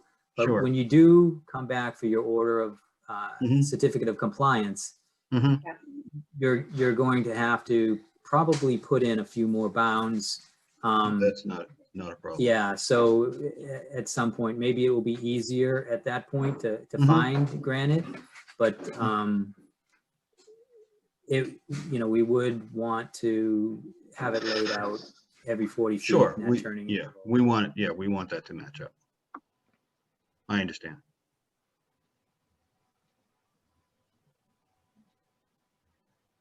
Okay. Any other questions? Yeah, I had one more. Go ahead, Jeff. The area that's in the 25 foot that was grass, and that I see that all this planting has gone in, what is the ground cover going to be in that area?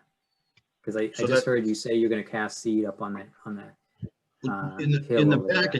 in the back it calls for grass. It calls for a mix of 50-50.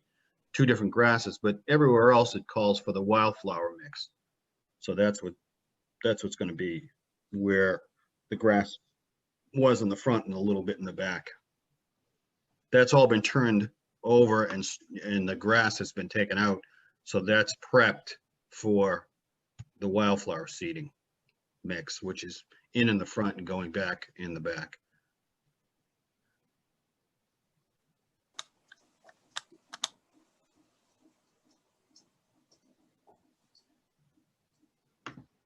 Okay.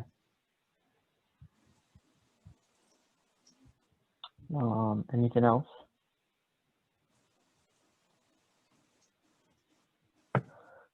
All right. Do I hear any motion from the commission then?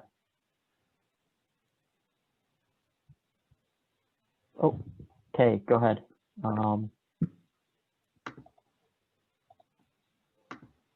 Thanks. Go ahead then. Okay. I had two questions. One was I was wondering, Nicola and I had a chance to go to that site and walking around in the back. I was wondering what was there before. So now you just said that the back is proposed for a wildflower mix as part of the replanting plan. And I was wondering, did it look like the woods on either side? What was removed is the question. Well, there was about 250 yards of loom piled 25 feet high, probably, 40 or 50 feet wide at the very back at that fence line and that mound. So that was taken out and we cut that berm down and brought in what was necessary to plant those trees and match that up. And then it was very just thick, fallen trees and branches and so forth there. In front of that and kind of between where it's thick now and where those plantings will go in. So, that was kind of a mix of a lot of, thickly settled forest and weeds. And I think Chuck and I both have almost gotten, if not gotten, poison ivy back there, ton of poison ivy. So, the wildflowers is what's intended to go there. And then just beyond that, I'm sure there are some wildflowers in there, and this will kind of transition into that. Okay. And my second question is following up what Annika said. I didn't feel like it was really answered as far as the bounds being, there was the answer was that additional bounds will be put in place, but will the ones that are existing now be moved so that they actually meet the line? Right. We want to match those up. So absolutely, yes. Okay. Thanks. Great. Okay. Thank you, Tay. Any other items?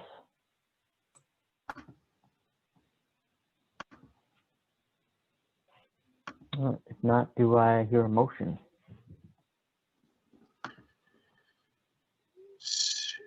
No, Chuck, go ahead. No. Oh, Cool. yeah, You're just gonna get an approval to sign off on the occupancy permit. That's all. I would say, shouldn't we just be voting to accept approving to accept the plan, right? Yeah, you can accept the plan. Yeah. So I make a motion to accept the landscaping plan as shown with the amendments to the boundaries that have been discussed. Second. Michael Flynn in favor. Anika Scanlon in favor.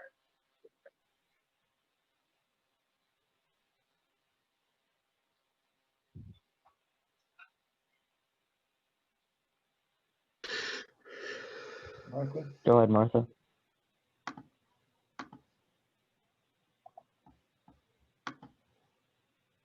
Martha Moore in favor.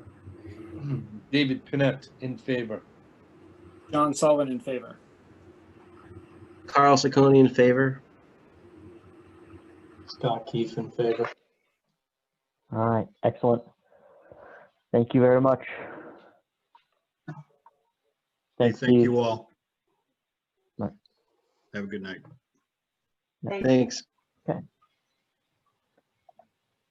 All right, so we'll move on to the old new business. I'm gonna move something up because I know Jay from Keith's Tree is here, and I know he also he works early, so we'll try to get him going, moving quickly. And so this is in regards to the item 6 on the agenda. I'm gonna just leave this one up. This is 30 Crescent Road, unauthorized tree removal. So just to kind of give you guys an idea what happened, I think you guys saw the emails floating around. I don't know if we ever had a follow-up, but we had received a call that there was trees coming down on 30 Crescent. I had gone out to the site to take a look to see what was going on, and I met with the homeowner. There were 5 trees, I believe it was, that were taken down within 100 feet of the buffer zone. It's basically the way the yard is. I don't know if people had a chance to ever go out, but the way that the yard is, there's a grass area, a fence, and then just behind the fence, they had taken down the fence to get access to the trees. There were trees right on the fence line, and 5 trees were taken down. I had asked them to do no further work and to come in to the commission. Chuck followed up with them the next day. So we've asked them to come in under the homeowners here, and then Keith's Tree, who has done the work, we had also talked to them a little bit, and we asked them to come in as well, just kind of talk about just what happened and kind of how we can move forward.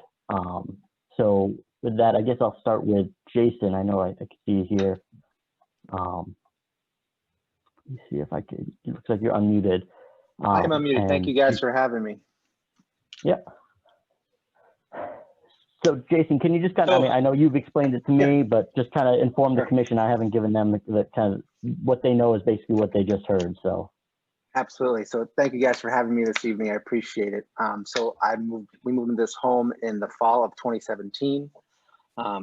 2017 and 2018, there was some heavy snow and weather. A lot of trees were down.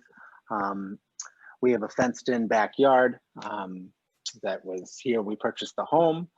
There were a lot of trees that did fall down that winter, in the fall and then through the winter. Trees collapsed onto one another, intertwined with one another.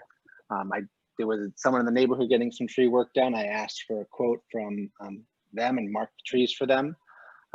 They then called me and said they didn't want to give me a quote because the trees were compromised and that they didn't want the work because they had plenty of other work to do, and that's totally fine. I get that. Time went on.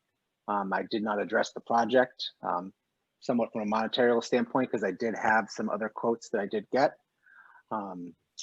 Then this past spring, my wife called the town and someone came out, and I remember it was in the spring because we were wearing masks. And we were in the backyard, and the gentleman told me, he looked at the plot plan and said that these were my trees. I own 55 feet beyond the fence. I didn't know that, and that it was my responsibility. So my next steps were I then called and got another quote. It was too pricey. I then ended up connecting with Keith's Trees. I met with Jay. We went around the yard. We looked at the trees. He gave me a quote. We talked about some trees. I asked him if I could take down further trees. He said, "No, Jason, you can't touch those. Those trees are alive. These trees are dead." He did the work, did a great job. I met with Mike when he came to my house later in the afternoon. He educated me a lot on the correct way to go about things, asked me for a permit, which I did not have. I wasn't informed by whoever came to my home that spring. I needed a permit. Sorry about that. That was not my intent. And then Chuck came by the next day. Chuck and I had a great conversation. Chuck educated me as well, spent some time with me. And when Mike was here the day before, he said, cease and desist, you can't stump grind, you can't do anything, just stop. So didn't do anything else. And then I'm here this evening. I have not received the violation yet. I've been looking in the mail, and this is just where I am, and I'm happy to do whatever makes sense. And thank you. Thanks, Jason. So yeah, it's from where I sit, Jason, I know we had this conversation. It's disappointing to me that unfortunately this is the process not working. We try to have a good communication within the town so that if you reach out to someone, it eventually makes its way to the commission, so that you are informed that there is a process. So, I think it's, from my perspective, I'm glad you guys came in, and I think there's, we can figure out a way to look at this, the same way that we would look at it as if the permit came in, and understand, how we would, we can move forward. I do hope that, this is like one of those things. We've had this come up recently on a couple occasions. In general, I feel like the tree companies know to reach out and ask for, whether either reach out to Chuck or the conservation division, or ask the homeowner, have they talked to the conservation division when somebody from the town comes out, usually that there is some sort of process that says this is wetlands, or within the jurisdiction of the Conservation Commission, and there's a process there. So it's unfortunate that we're where we are, but ultimately, I think we just need to try to my take is we need to try to find the path forward, knowing what we've got. Jay, just to kind of ask you, is there a procedure that you guys generally go through when you go out to see a site and it's a wetland, to understand, has this been permitted? Do you look for any sort of documentation?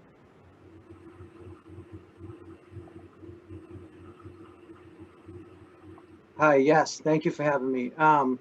So yes, we do have a procedure that we follow, and it's usually to, we usually advise the homeowner to make sure they're okay with conservation. However, on this case, I do feel like I dropped the ball, because what threw me off was the fact that the town had come out, the trees were marked, and the town had said that they're his trees and that he's able to do what he can with them. And usually in Reading, that would to me mean that, the town would have advised conservation. But however, I still should have followed up with more and said, make sure you're okay with conservation. And that's usually our standard procedure. So I apologize to the Hastings family and to the Conservation Committee, because we do know the protocol. Yeah, so Chuck's marked out here kind of the approximate locations, I think, of where the trees were. I think they were, Chuck, closer to the left. It's funny, now I'm disoriented from where. This is not what I thought the property lines looked like. I think they were all kind of tucked towards the left side. Maybe there was one behind the pool. Jason, maybe you could. There's definitely two here. Okay. There were no trees removed over there. They were all behind the fence. I don't have the screen, sorry. It's where the other three are. If you're looking to the left, we did not remove any over there. This was, the other thing that this was, the trees were dead, and there was a tree that had broken and was leaning on another tree. So it was kind of compromised. So it was an obvious, when I first looked at it, that this would be obvious that was approved, and but should have looked further into it. And there was some more live trees that were pushed back further that had branches coming over, and we discussed those, and we said we probably shouldn't touch those if those ones weren't marked, Okay. Yeah, so based on the pictures, those are where the trees are. So I don't know what you guys are remembering, but this is the trees. I have the pictures on my iPad. I'm not gonna put them up, but it's 5 feet or 10 feet to the left is fine. What's important is the quantity. Beyond the red line is the red line is drawn on the aerial photo, which shows the hashed green area, which is supposedly wetland. But in this case, we know that the wetland is probably 7 to 10 feet in front of that red line. So those trees are all on a high area, and then just beyond them, they drops in. One was in the wet area, and it looked like it was cut, but it was heading towards the house. So it was pretty close to the wetland area, and the trees did open up this side of the wetland to direct sunlight once they were removed. The one thing I did also notice, I think it's in the back, again, the back left there where the dirt area is to the left of the pool. You know, that's where the fence is opened up. That's where I think the trees in general, you know, the majority of what I was looking at. But there was yard waste kind of right at the top of the hill as well. Sure. Sure. Not something uncommon with, you know, the homes in this area, but certainly we don't want dumping in the back there. So are there any questions from the commission, or is anybody able to see it or have questions in regards to this? I have a question. So Go I ahead, wasn't able to see it, but are we able to make any assessment with were the trees in fact dead or not of the 5, or just from a tree count kind of, I mean, or I'll give you my assessment. Maybe Mike can chime in afterwards. So I looked at the stumps and I looked at the lengths of log that was on the front yard. There was, you know, there was no holes or sign of rot in those, what I saw on the top. There was, I don't know, maybe 10 to 15 logs there. So for me, I would have called those, you know, living trees, maybe in decline. If I mean, I'm hearing from Jay and from the homeowner that they were called out as being, you know, compromised. But when we're working with the tree policy, you know, it has to be, you know, no doubt that it's dead to be called a dead tree, because the tree policy is so liberal. So yeah, what I determined was that they would either work with the tree policy or an RDA, but they all needed to be somehow replaced, except for possibly one that was in the swamp and kind of leaning towards the fence and into the yard. So although it was alive, it was kind of, you know, falling down slowly, and it may have been heading towards the fence. yeah, so I agree. Jason, I'll just, I agree with you, Chuck. I think, you know, a lot of times when we get these and we get a letter from an arborist and they describe, you know, this is why this is compromised and this is where the tree is headed. You know, I think that's oftentimes different from what we've considered like a dead tree, which is, you know, a lot of times hollowed out, you know, nothing there, or, you know, just barely, you know, barely hanging in there. You know, my take from the logs and from the stumps that, you know, that, yeah, it's a good, you know, just like a lot of the trees that come before us, these may have had things that were compromised, but I don't know that they were dead to that extent. But, you know, that's just by looking at a big pile of logs in the front and the stumps. So Jason, sorry, go ahead. Yeah, I mean, I do have some photos of the trees intertwined and hanging over the property, and it was a health and safety issue. I mean, it's the backyard where my daughter is, and we're back there with family, especially in a COVID environment. It was a matter of safety. To be frank with you, I wouldn't spend the money to remove the trees if I didn't think it was unsafe. And I'm sure you guys have heard that before, but I don't understand why I would get rid of the trees if it wasn't an issue or a safety issue. I'm not building back there. I'm not extending my property in any way. I didn't even know it was my property.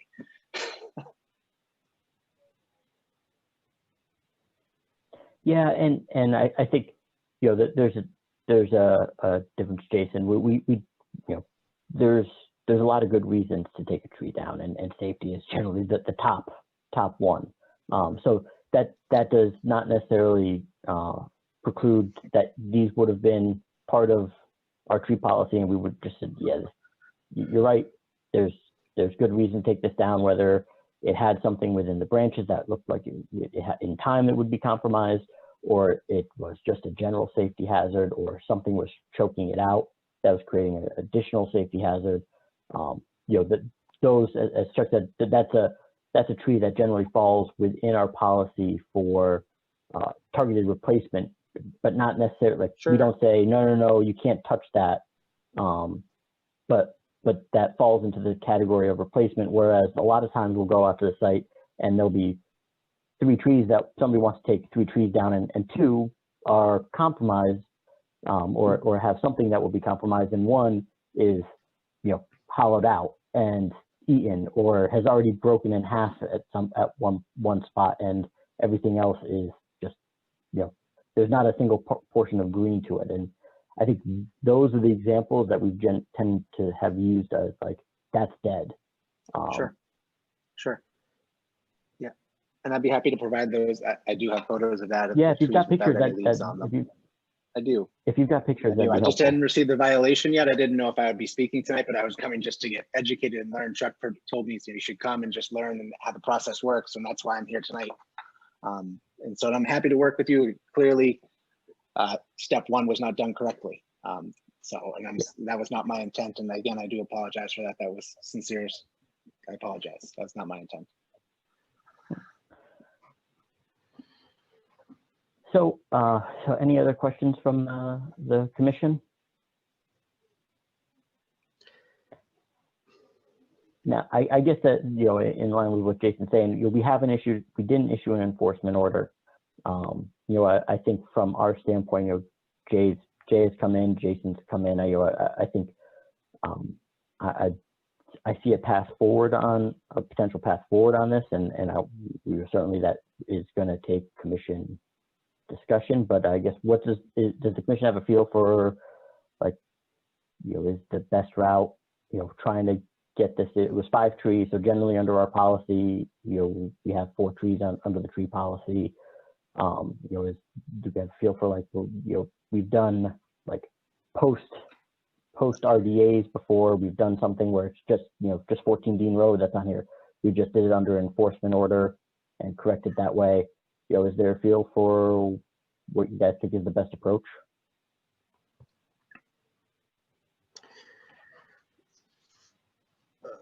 Go ahead, Carl. I mean, I'd be happy to this week or next week, of course, if we can't come to a conclusion tonight, take a visit. But it sounds like Chuck is saying that they did provide some good shade. So however we come up with a number or what it is, it seems to make sense if something could be at least replaced there, something to just provide some buffer or canopy, or, which you all know is hard to do when you take a mature tree down, but so. Yeah, I think understanding too, there's not a lot of space back there, particularly when you see this line here.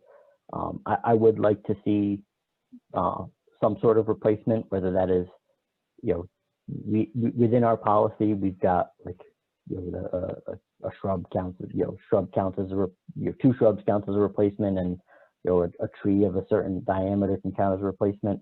I would like to see if Jason, you could get some sort of plan of, like, this is what we could get back in here, and if it can get up to the 5 that what we consider equivalent to the 5, that'd be great. And I think that you can consider that the path, a potential solution.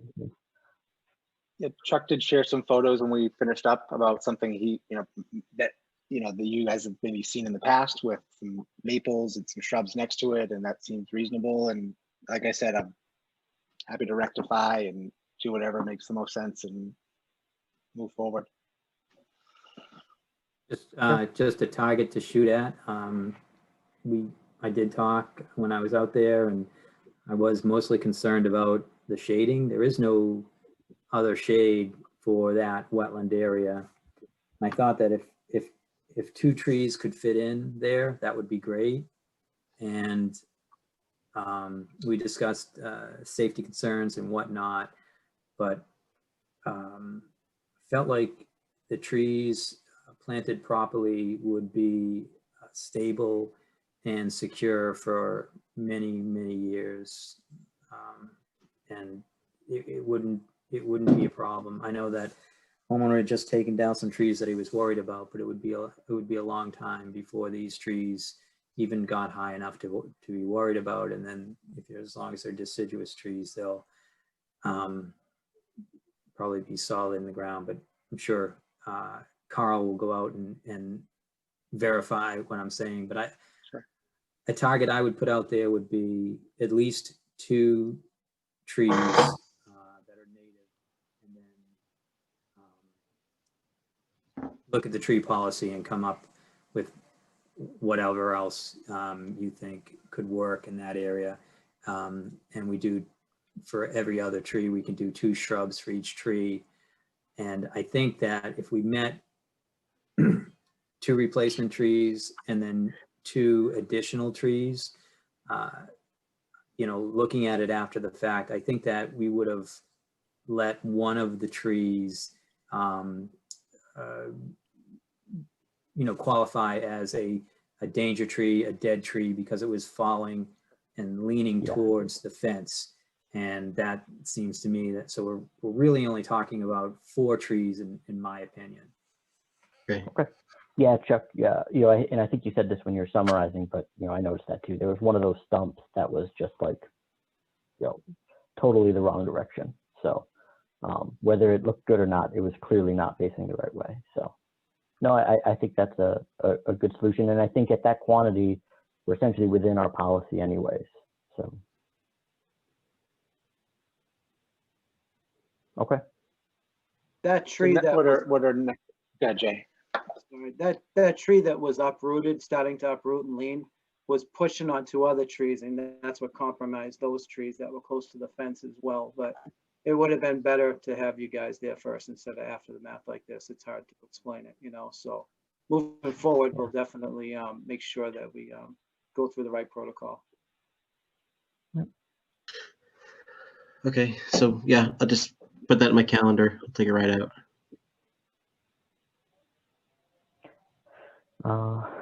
Anything else from the commission?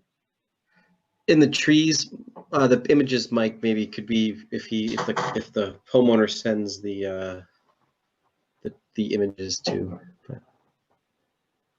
Yeah, if I get the images, I can send them to the commission.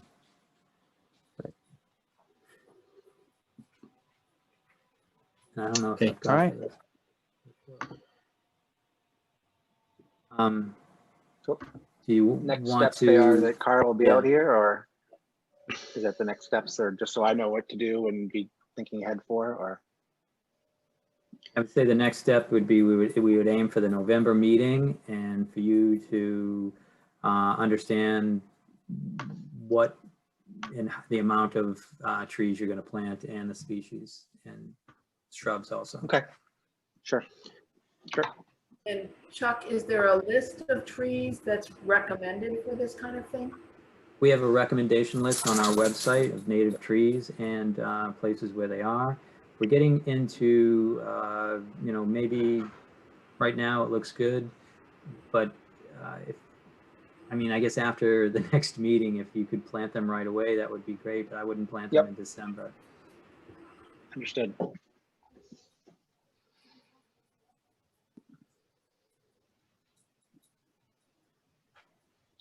Okay. Anything else? I think, Chuck, similar to 14 Dean, we had just kind of said, I think we did issue an enforcement there, but we had just kind of said, look, this fits within a certain category, and they can kind of just have the conversation with you to help keep moving it forward so that we do get something before the growing season ends. Does that make, I think that's what you just said. I don't know that there's a reason. Yeah, I don't see a reason for an enforcement order. 14 Dean, in my opinion, told us one thing and then ended up, the next day there was a lot finished, and they kind of jumped forward, and there was a reason for that. This is, in my opinion, different. So. Yep. Yeah. But in general, when we move forward, you were able to just kind of work with them, without necessarily having a RDA or a notice of intent. And I think that's the same thing. I think they can reach out. Jason can reach out to you. Well, we don't have anything with this, Mike. So correct. We have an enforcement order with 14D, which gives the commission control. Mm-hmm. Right now, we're just kind of operating on, goodwill, and it seems like things are working, which I think will work in this situation. But, I just wanted to let you know that we don't have anything currently out there. Well, if it starts going in the wrong direction, there's nothing stopping us from having an enforcement order if we felt like that was not the case. So I think I'm fine. I'm personally fine with moving forward that direction. So. Okay. Thank you. Thank you. Thank you, guys. Yep.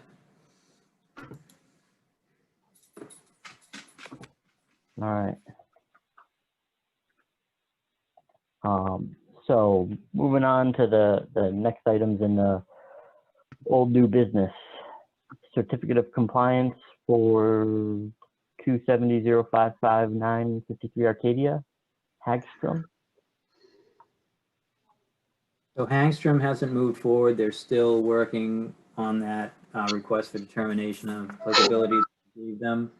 And so we want to go down to Hughes and DeMint. Okay. This is 270-0532. This is 18 and 22 Small Lane. So just kind of a quick recap here for everyone. The last meeting we had asked for a planting plan associated with these areas. I think we received 2 planting plans for the sites. I guess I'll turn it over. Chuck, is somebody here for that? Yes. Yeah, I did see someone before.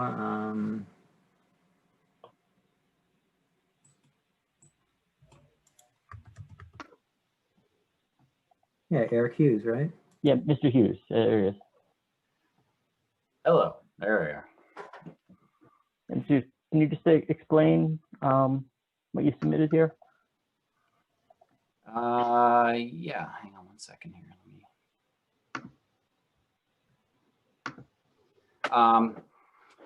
So the video's not coming through, but yeah, so what we did is we took the existing plan and that was there, and we, if you recall, we had all the invasives that were taken out from the property, which was our kind of next step as we've walked through how to get the certificate of compliance. That's what was decided because of how long this had been waiting, that if we could clean up the invasives. So we did that. We hired a landscape company to come out and do that. And what we did is we used that plan and tried to do it as close to scale as possible, actually, from the larger plan there. And we put in, I think it's 16 plantings or proposed plantings. And we tried to follow kind of the natural vegetation line that was there, where the lawn ended and where the invasives were that were cut out. And so the proposed plan here would be to put these bushes, these shrubs in, again, kind of following that line of where the invasives had come in, continue to keep the mitigation, keep the invasives out. And then, that kind of provided like a natural barrier from the yard to vegetation. And there were a couple spots, I know it kind of looks more linear, but there were a few spots where if there was a larger space between kind of where the woods were versus where the invasives were taken down, we planted, the proposed plantings were back in those more open areas. So we tried to kind of follow a line, but then fill in some gaps of some larger areas as well, so that it would all kind of grow in together and provide that type of a line. So, and we looked up, I talked to the landscaper and he gave me some recommendations on some native species. I went to the website and found a list of things. So we tried to kind of follow what was listed as native plantings as well. So I think it's tough sometimes with plans to get a sense of it. We did put stakes in the ground, taller stakes of where we're going to have proposed stuff to have it planted. But we tried to do stuff that, you know, made sense. If there were already trees that were still there, you know, some smaller trees or whatever, do things in between. So it makes a lot of sense, I think, when you look at it on site to see where the plantings are, that it, I think, creates kind of a natural flow on that property there. So.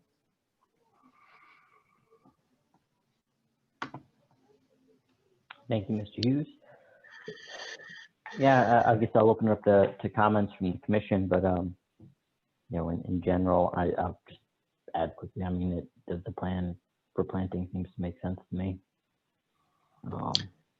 Any comments on the plan specifically from the commission?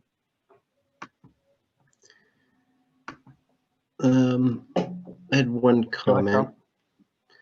So the, you know, species look good, and they're obviously mostly natives and from the site.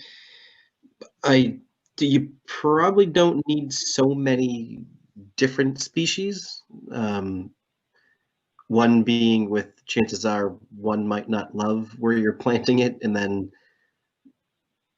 you know, you might be better off just keeping the 16 proposed, I think, plants, but, you know, maybe grouping it up to 4, 4, 4, you know. Does that kind of make sense? There's just kind of a lot of different. Yeah, I mean, I think we only picked 3 different types of, 3 or 4 different types of plants. So we numbered them, and then I submitted kind of a map legend that corresponded with each. So it's not 16 different types of things. We picked northern bayberry, sweet pepper bush, a couple mountain laurel, rhododendrons, some viburnums, and I mean, some of it too. I mean, these are proposed, and you know, if the plan gets approved, we would obviously go to a supply place to try to get them. So some of it would be based on, you know, this is our ideal, but we would stay within kind of the proposed plants and the native species to see exactly what they have in stock. Yes, you're giving yourself more room to find something that will be available, which most of these, the viburnums and things, should be available, and that makes sense. I thought the numbers were just numbered 1 through 16. I thought it was a different plant for every marker. So okay, that makes, so that's good. Yes, leaves you some options then. So okay. Yeah, Chuck, did you notice with the legend? I mean, like I said, I went off of what the landscaper had given for what he had for native plants, and then I looked at the website. But does that seem appropriate if we worked within those ones that we had listed as plantings? I did. I heard Carl say that he thought they were, for the most part, native. I thought they were all native. Carl, did you see one that wasn't? No, I just back up the list. I think they are. I always get confused with the rhododendron, but I think you're right. Okay. Yeah. So if you're you know, off that list, we do require them to be native.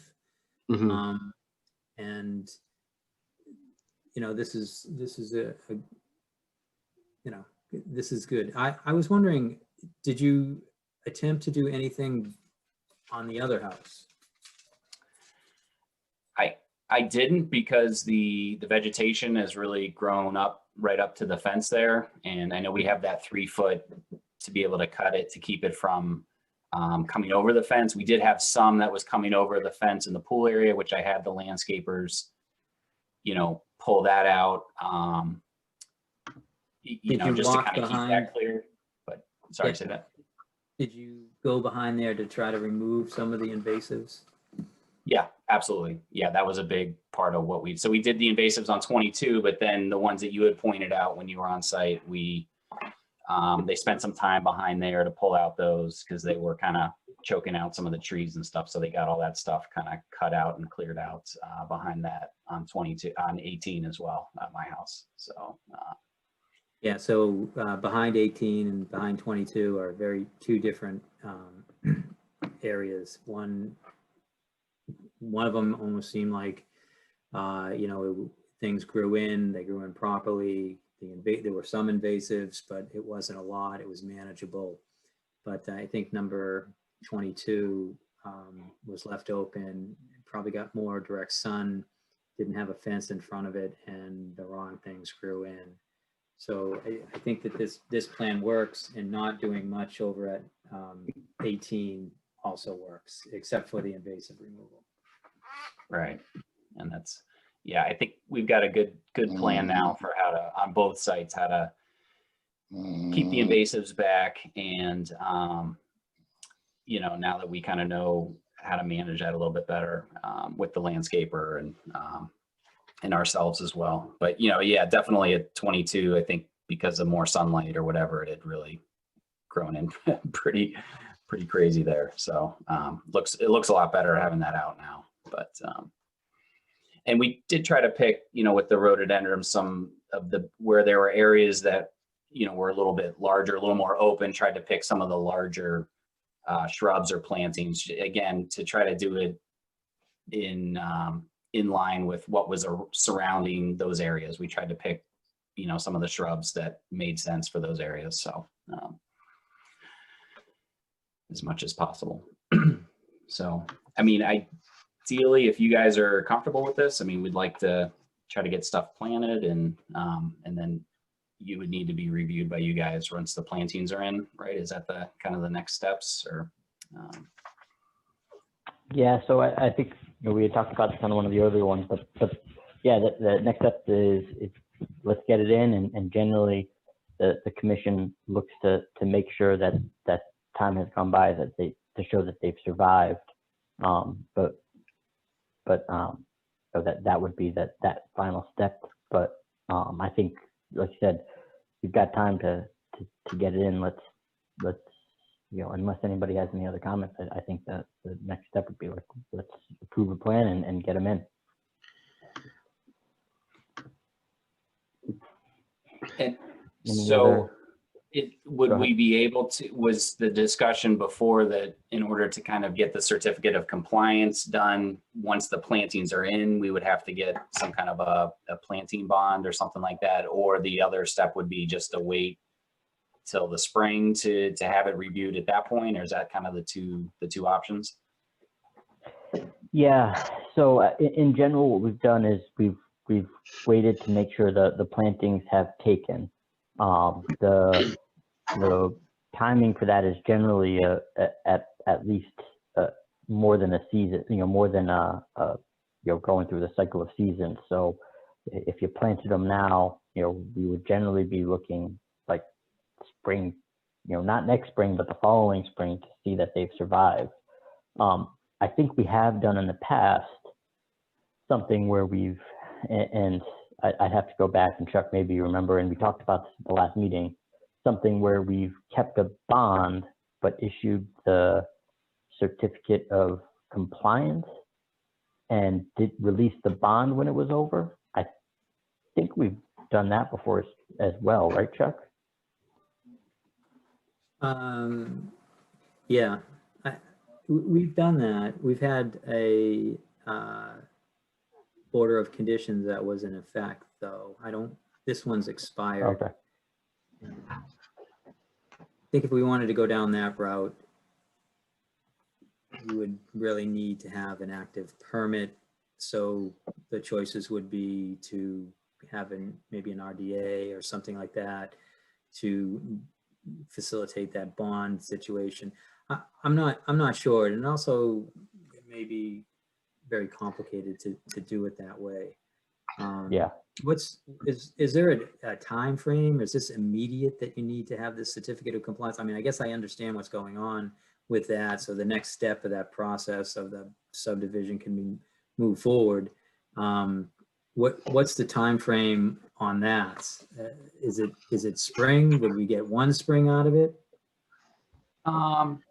Yeah, I think they're going through the process with that.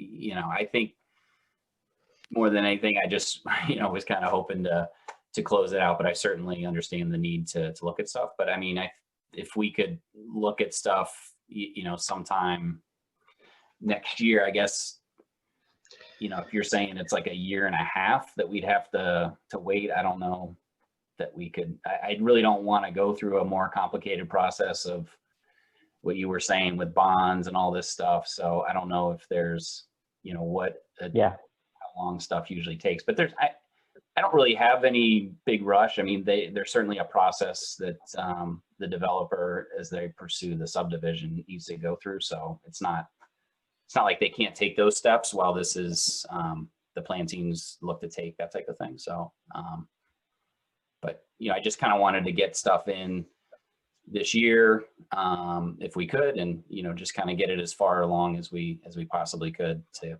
get it to the next step. So. Okay. Yeah, no, I think, well, then for now, I think that the best thing is let's get the plan, you know, approved so you can get it in this year, and at least it starts, right? It gets them to start to take, and you know, it shortens the window for everything that we've got. So. Right.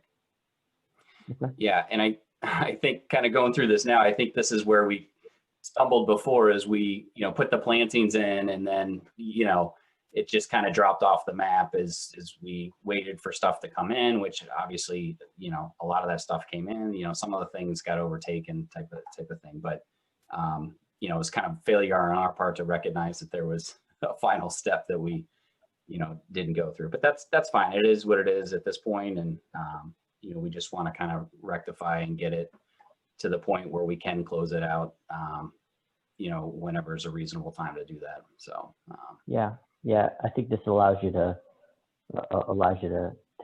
get that together so that you can, you know, like you said, start where you had it and make sure these take. So, okay. Okay. So, are there any? Go ahead, Mr. Hughes. No, just go ahead. I'll wait for you guys. Are there any comments from the public? Do you have any left? Or anything else from the commission? I think it looks good.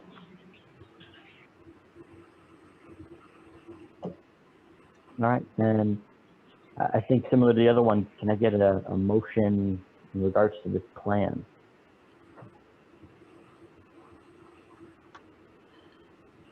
You'll make a motion to issue a certificate of compliance.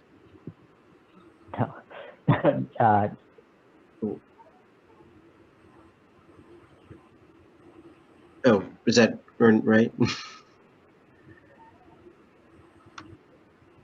Carl, do you mind if I revise that to say I make a motion to approve the planting plan?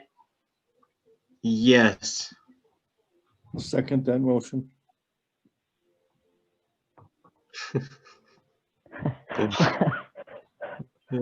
Mike Flynn, in favor? Nika Scanlon in favor. Martha Moore in favor. David Panett in favor. John Sullivan in favor. Carl Ciccone in favor. Keith in favor.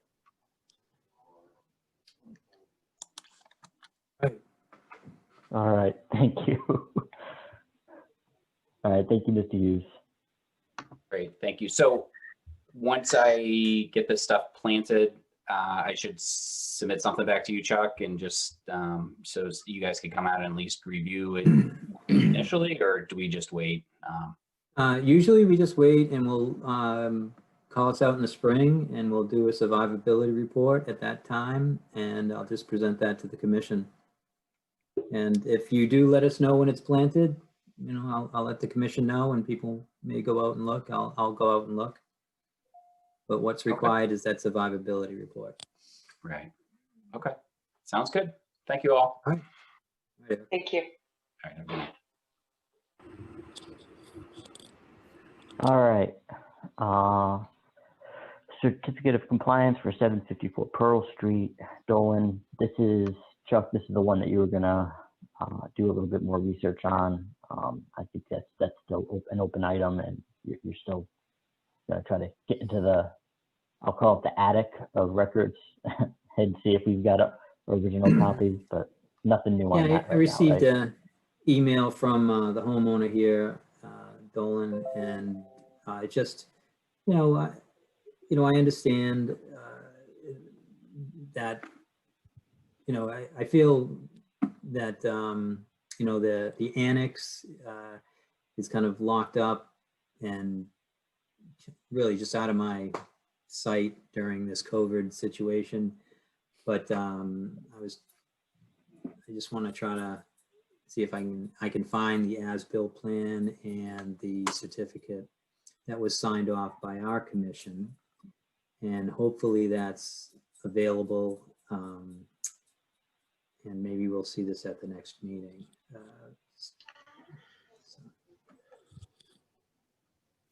I have no other information on it other than that. But on the administrator's report, the Dean Road, I think I mentioned this at the last meeting. They have top dressed that area. They were working on pulling back the retaining wall in between the two 4-foot sections of the retaining wall, you know, plus or minus 4 feet. They were going to do that planting that the commission asked for. So that hasn't gone in yet, but the rest, including the fence, is probably, you know, right around now. We're still barely in the planting season. So, and no emergency permits. And that's, other than to say that we've been having kind of a heck of a time down at Track Road. And there's 2 portions to Track Road. One is the area where the fence is being removed, and the other area is the replication area on the bank. And this, you know, one of the keys to erosion control is like, don't install erosion control at the bottom of the hill. You know, it has nowhere to go. And at the bottom of this hill is a stream. And so they pulled out all the vegetation, they worked on the bank, they put the planting in, and between the erosion control, which was just mulch and a silt fence, I guess the topsoil started coming down. They packed it in with their feet, walking along that very bottom. And I have some pictures. I can send them out to the commission. I sent them to Mike. Mike can put them up if he wants to. And it just shows that the erosion is falling over. So they're gonna, I've asked them to go out there the last 3 days, but they're gonna show up tomorrow and stake that. When I first asked them to go out there, I think one guy could have done it, stood up that erosion control and put some new stakes in. Now it's filled with dirt in front of it. So it's, this is the latest, I believe. You can see it. Yeah, that's today's photo. And nothing's gone in, but it doesn't, I don't know, it doesn't make me feel confident.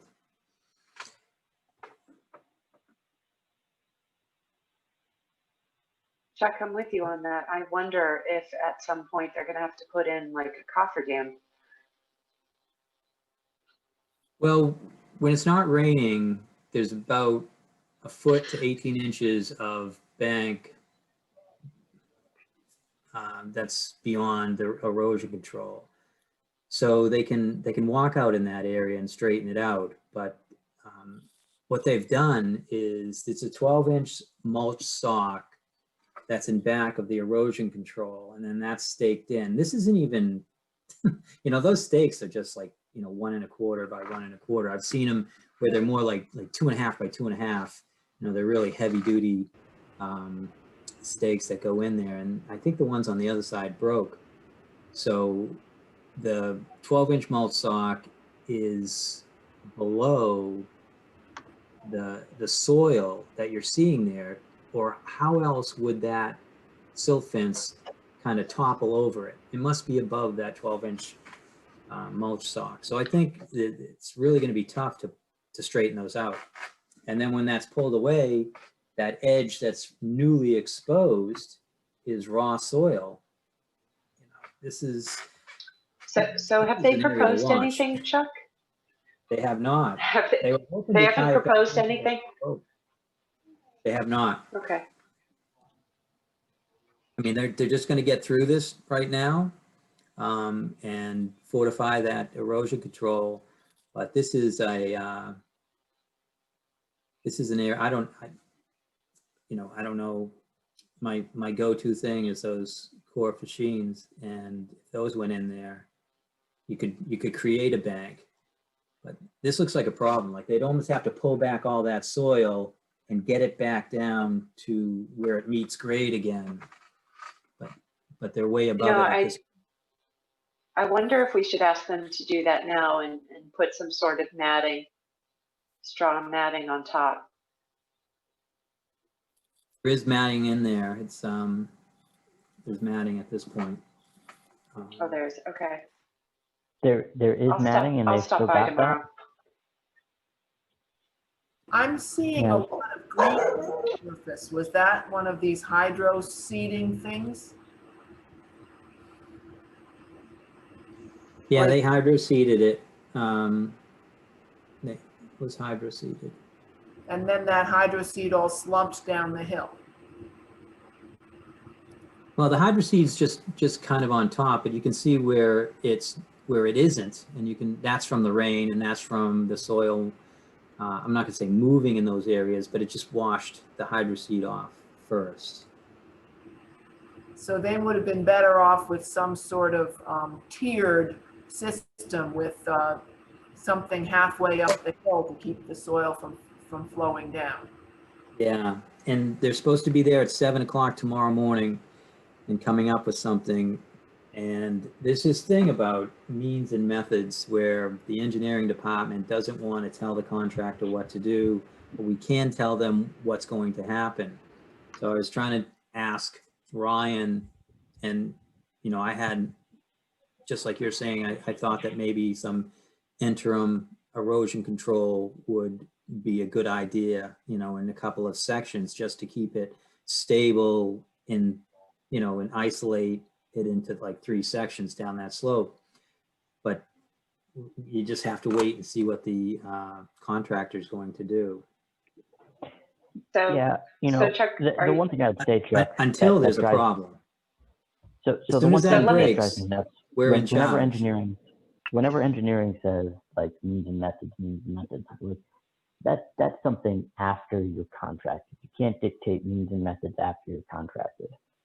But when you put stipulations in the contract, like you have to meet the requirements of the permit, like that they just need to do it. Like I feel like we hear the means and methods so much from engineering that it's just a cop out to like holding them to something. Well, can I jump in for a sec? Because the means and methods, that's between engineering and the contractor. We as Conservation Commission, if we see something that is about to be a massive violation and release of sediment to the river, we can hop in, whether it's in the contract or not. Yeah. And I think we should consider that if they can't keep the bank stable.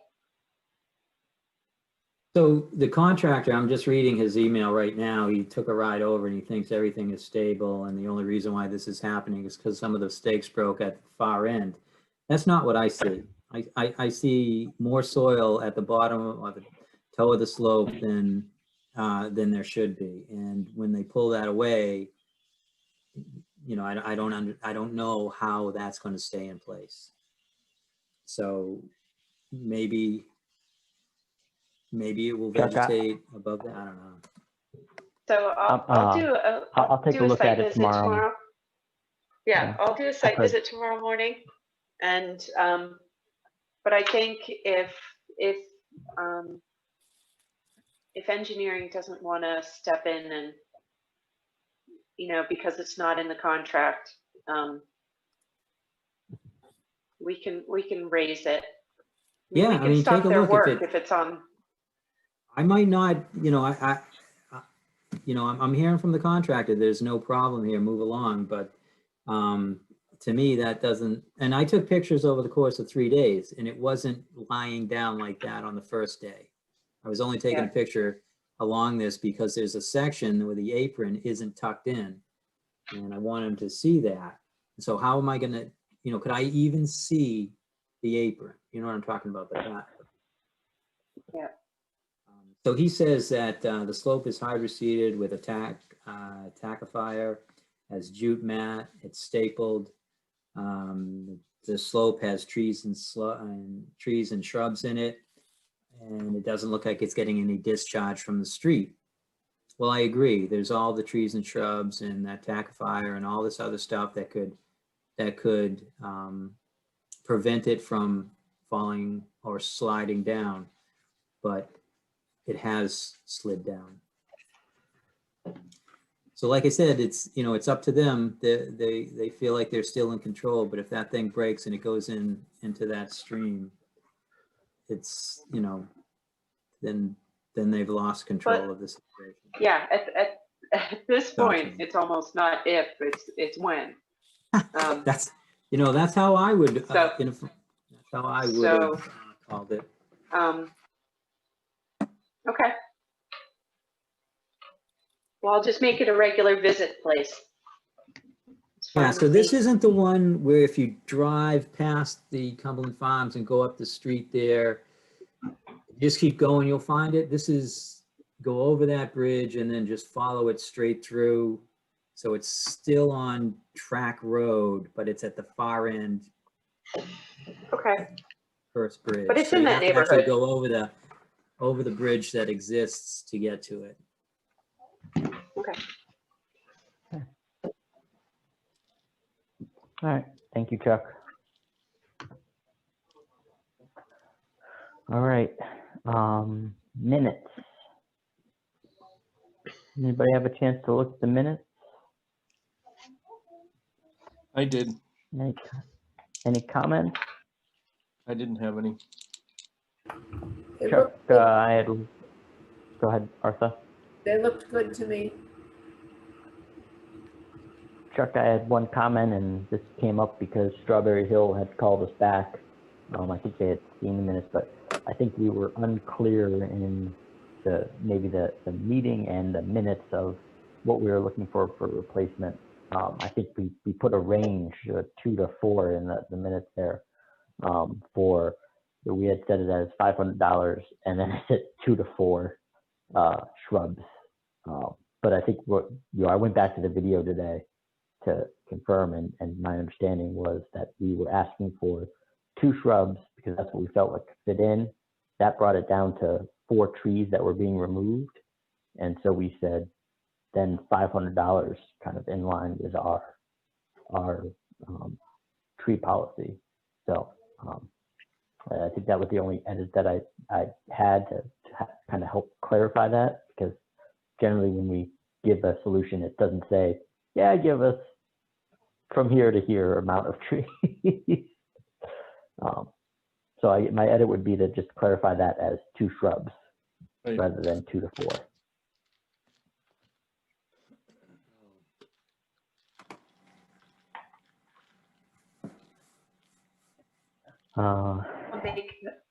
I'll make a motion to approve the minutes from October 14, 2020 as amended.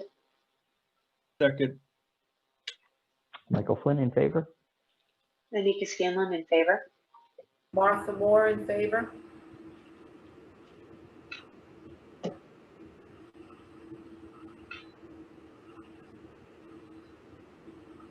John? Sorry. Go ahead. John Sullivan in favor. Carl Sacconi in favor. Keith in favor. Great. Any other items? I do have one thing, Mike. Sure. And it's, I want to predicate what I say, and I don't want to sound hypercritical in what I want to propose, but there's been a couple of things that have come before us not the least being the Smith Oil project and also the project that was just presented before us tonight that were fairly extensive in their scope. And one of the things that I would request, and I guess I would defer to Chuck on this, is to what we receive as members of the commissions for plans. I find it very difficult to review the plans on my computer at home. I don't have a giant, like 36-inch flat screen. I have a just like a regular 21-inch. When I print these plans out on 8.5 by 11, even if I go all the way to the exceeding to the border of the plans as I print them, when I print them out, I still have to use a magnifying glass to read the plans. I would respectfully request that anyone that is bringing anything that's of fairly complex before us for plans, that they be required to provide plans at least in 11 by 17 format, pre-printed and sent to each one of the members of the commission, anything that has extensive detail on their plans, such as the plans that were presented to us for the veterinary clinic.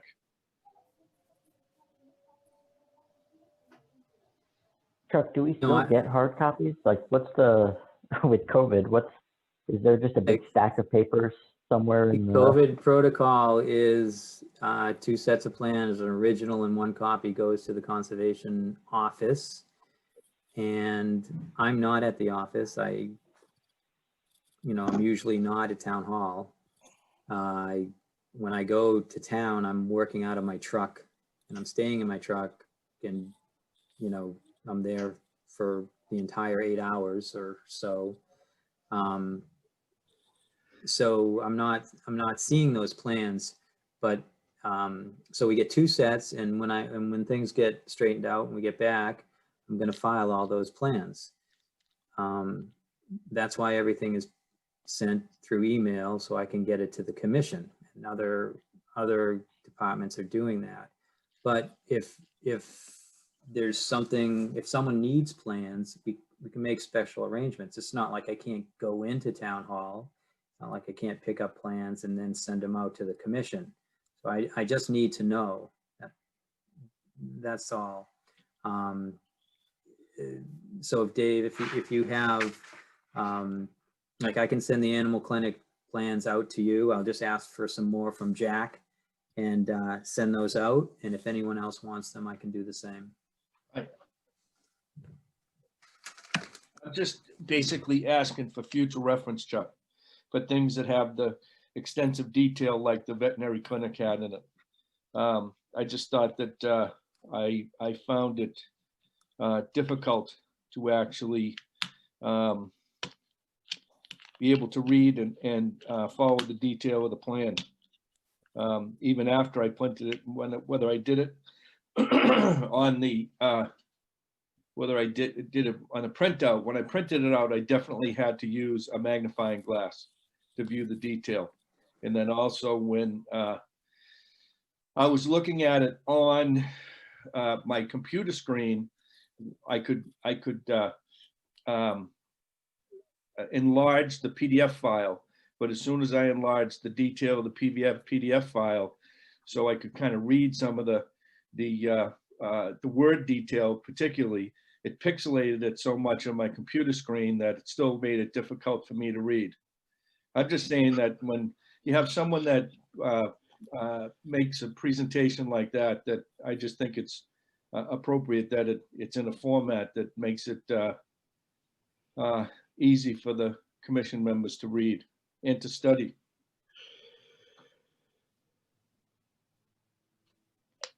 I also found it would have been nice to have a paper copy to take with me when I went out to do the site visit, because I studied the plan on my computer, but I didn't bring my computer out onto the field. So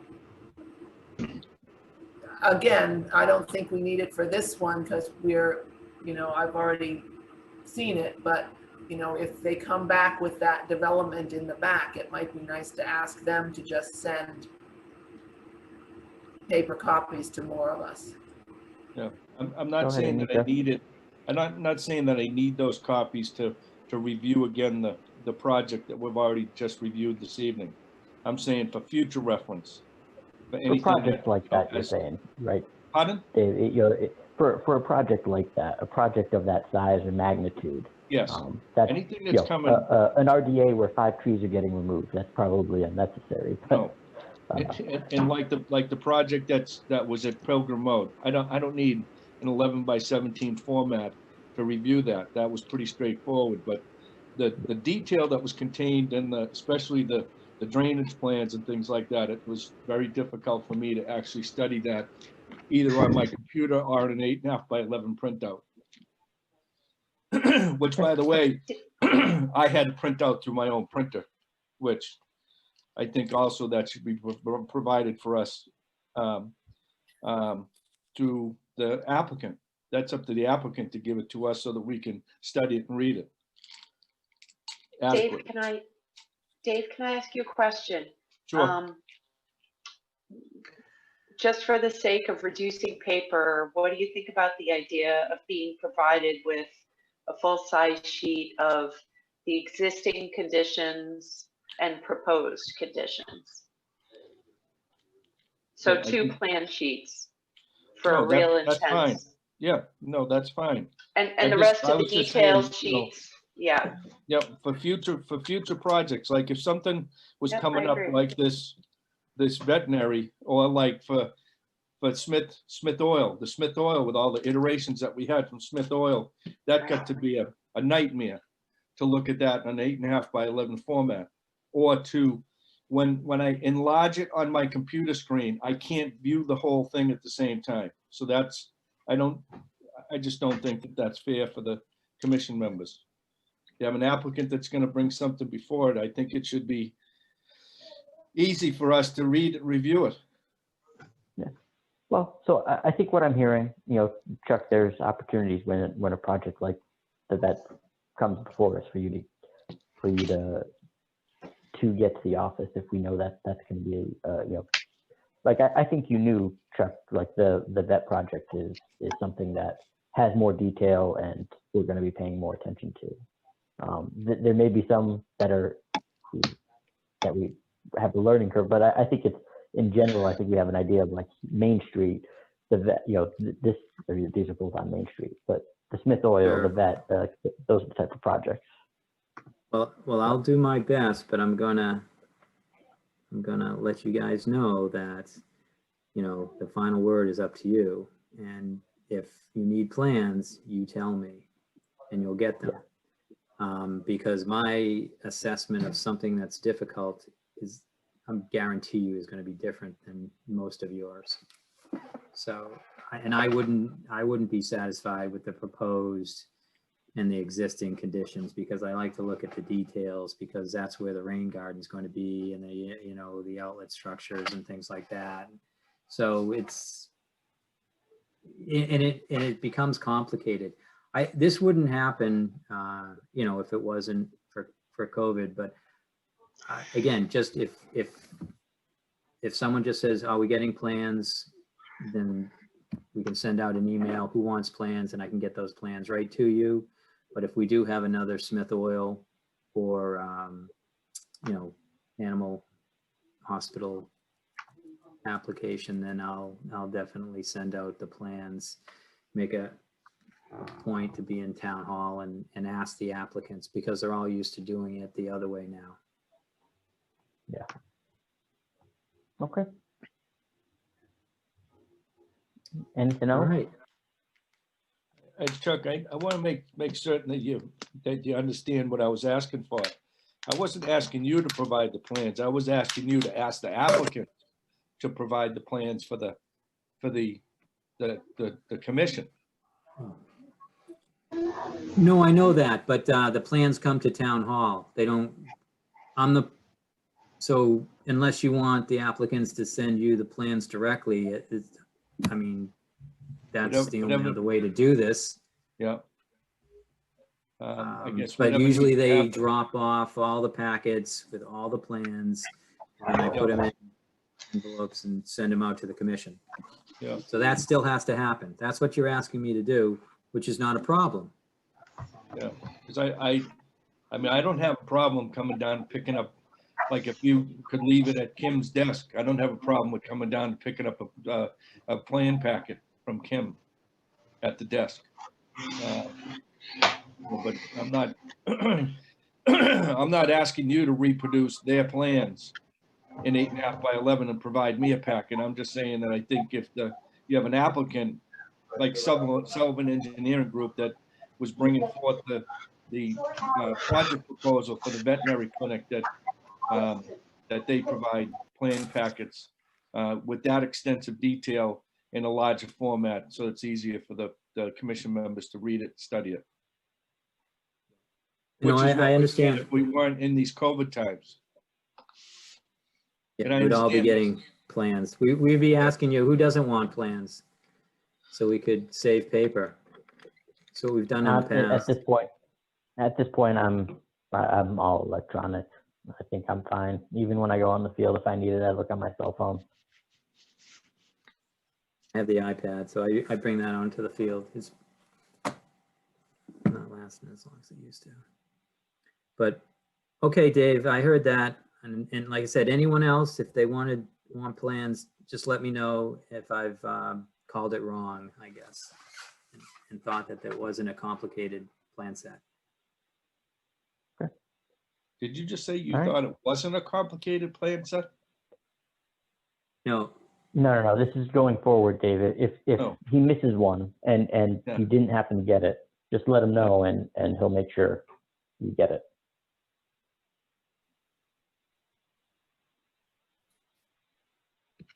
All right. So I'm going to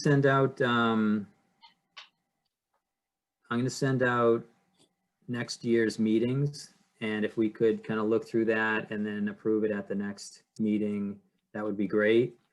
And then for the open space and recreational plan, there's an evaluation, ADA evaluation. I don't know if anyone wanted to take on a few parks and, well, conservation land first and then parks later. I'll send some stuff out, and if anyone's interested, you could let me know what park you are near, and maybe if you did the eval there, it would be great. Yeah, It's a Chuck, I couple can definitely pages, do 4 like hunt. pages. Chuck, I can Yeah. definitely do like hunt and memorial. Yeah, so recreational probably do those. You would probably be closer to like Pine Vale Conservation Area. You know, that's where you would. That kind of stuff is what we're looking for. Bear Meadow. Okay. What are you asking us to do when we go to those parks? There's a self-evaluation sheet, and you would just go through the checkoffs. You do need a tape measure. So it's specific. It asks distances and how long. So at like Matera Cabin, it's going to ask, is the landing 4 feet by 4 feet? Is the railing, you know, between 1.5 to 2 inches? Is it 1.5 inches from the wall? Things like that. I think that's the most complicated, but then it also asks if there's and this is for all for ADA, is a drop-off area? And we're trying to get what's defined as a drop-off area. So there's going to be some questions, but I'm going to send that out next week, so you can look through it, and then I'm going to send out all the conservation land, and if there's something near you and you said, look, I'm going to have some time and I can get it back in a week, that would be great, because that's less I'm going to have to do. Great. I sent out the survey. I don't know if everyone took the survey. Mike talked about it. We have 300 responses already, and it would be great to get more. So if you know other people in town, any other groups or in friends, just mention the survey, have them take that. It would be great. And then our first public meeting for input will be in January. keep you up to date on that. That's all I have. Great. Anything else? All right. Do I hear a motion to adjourn? Make a motion to adjourn. Second. All right, everybody put your hand up if you're in favor. In favor. Hey, Hey, all right, See Dave. everybody See you again. later. Yeah, See hey, you, Tay. Tay. Well, All right.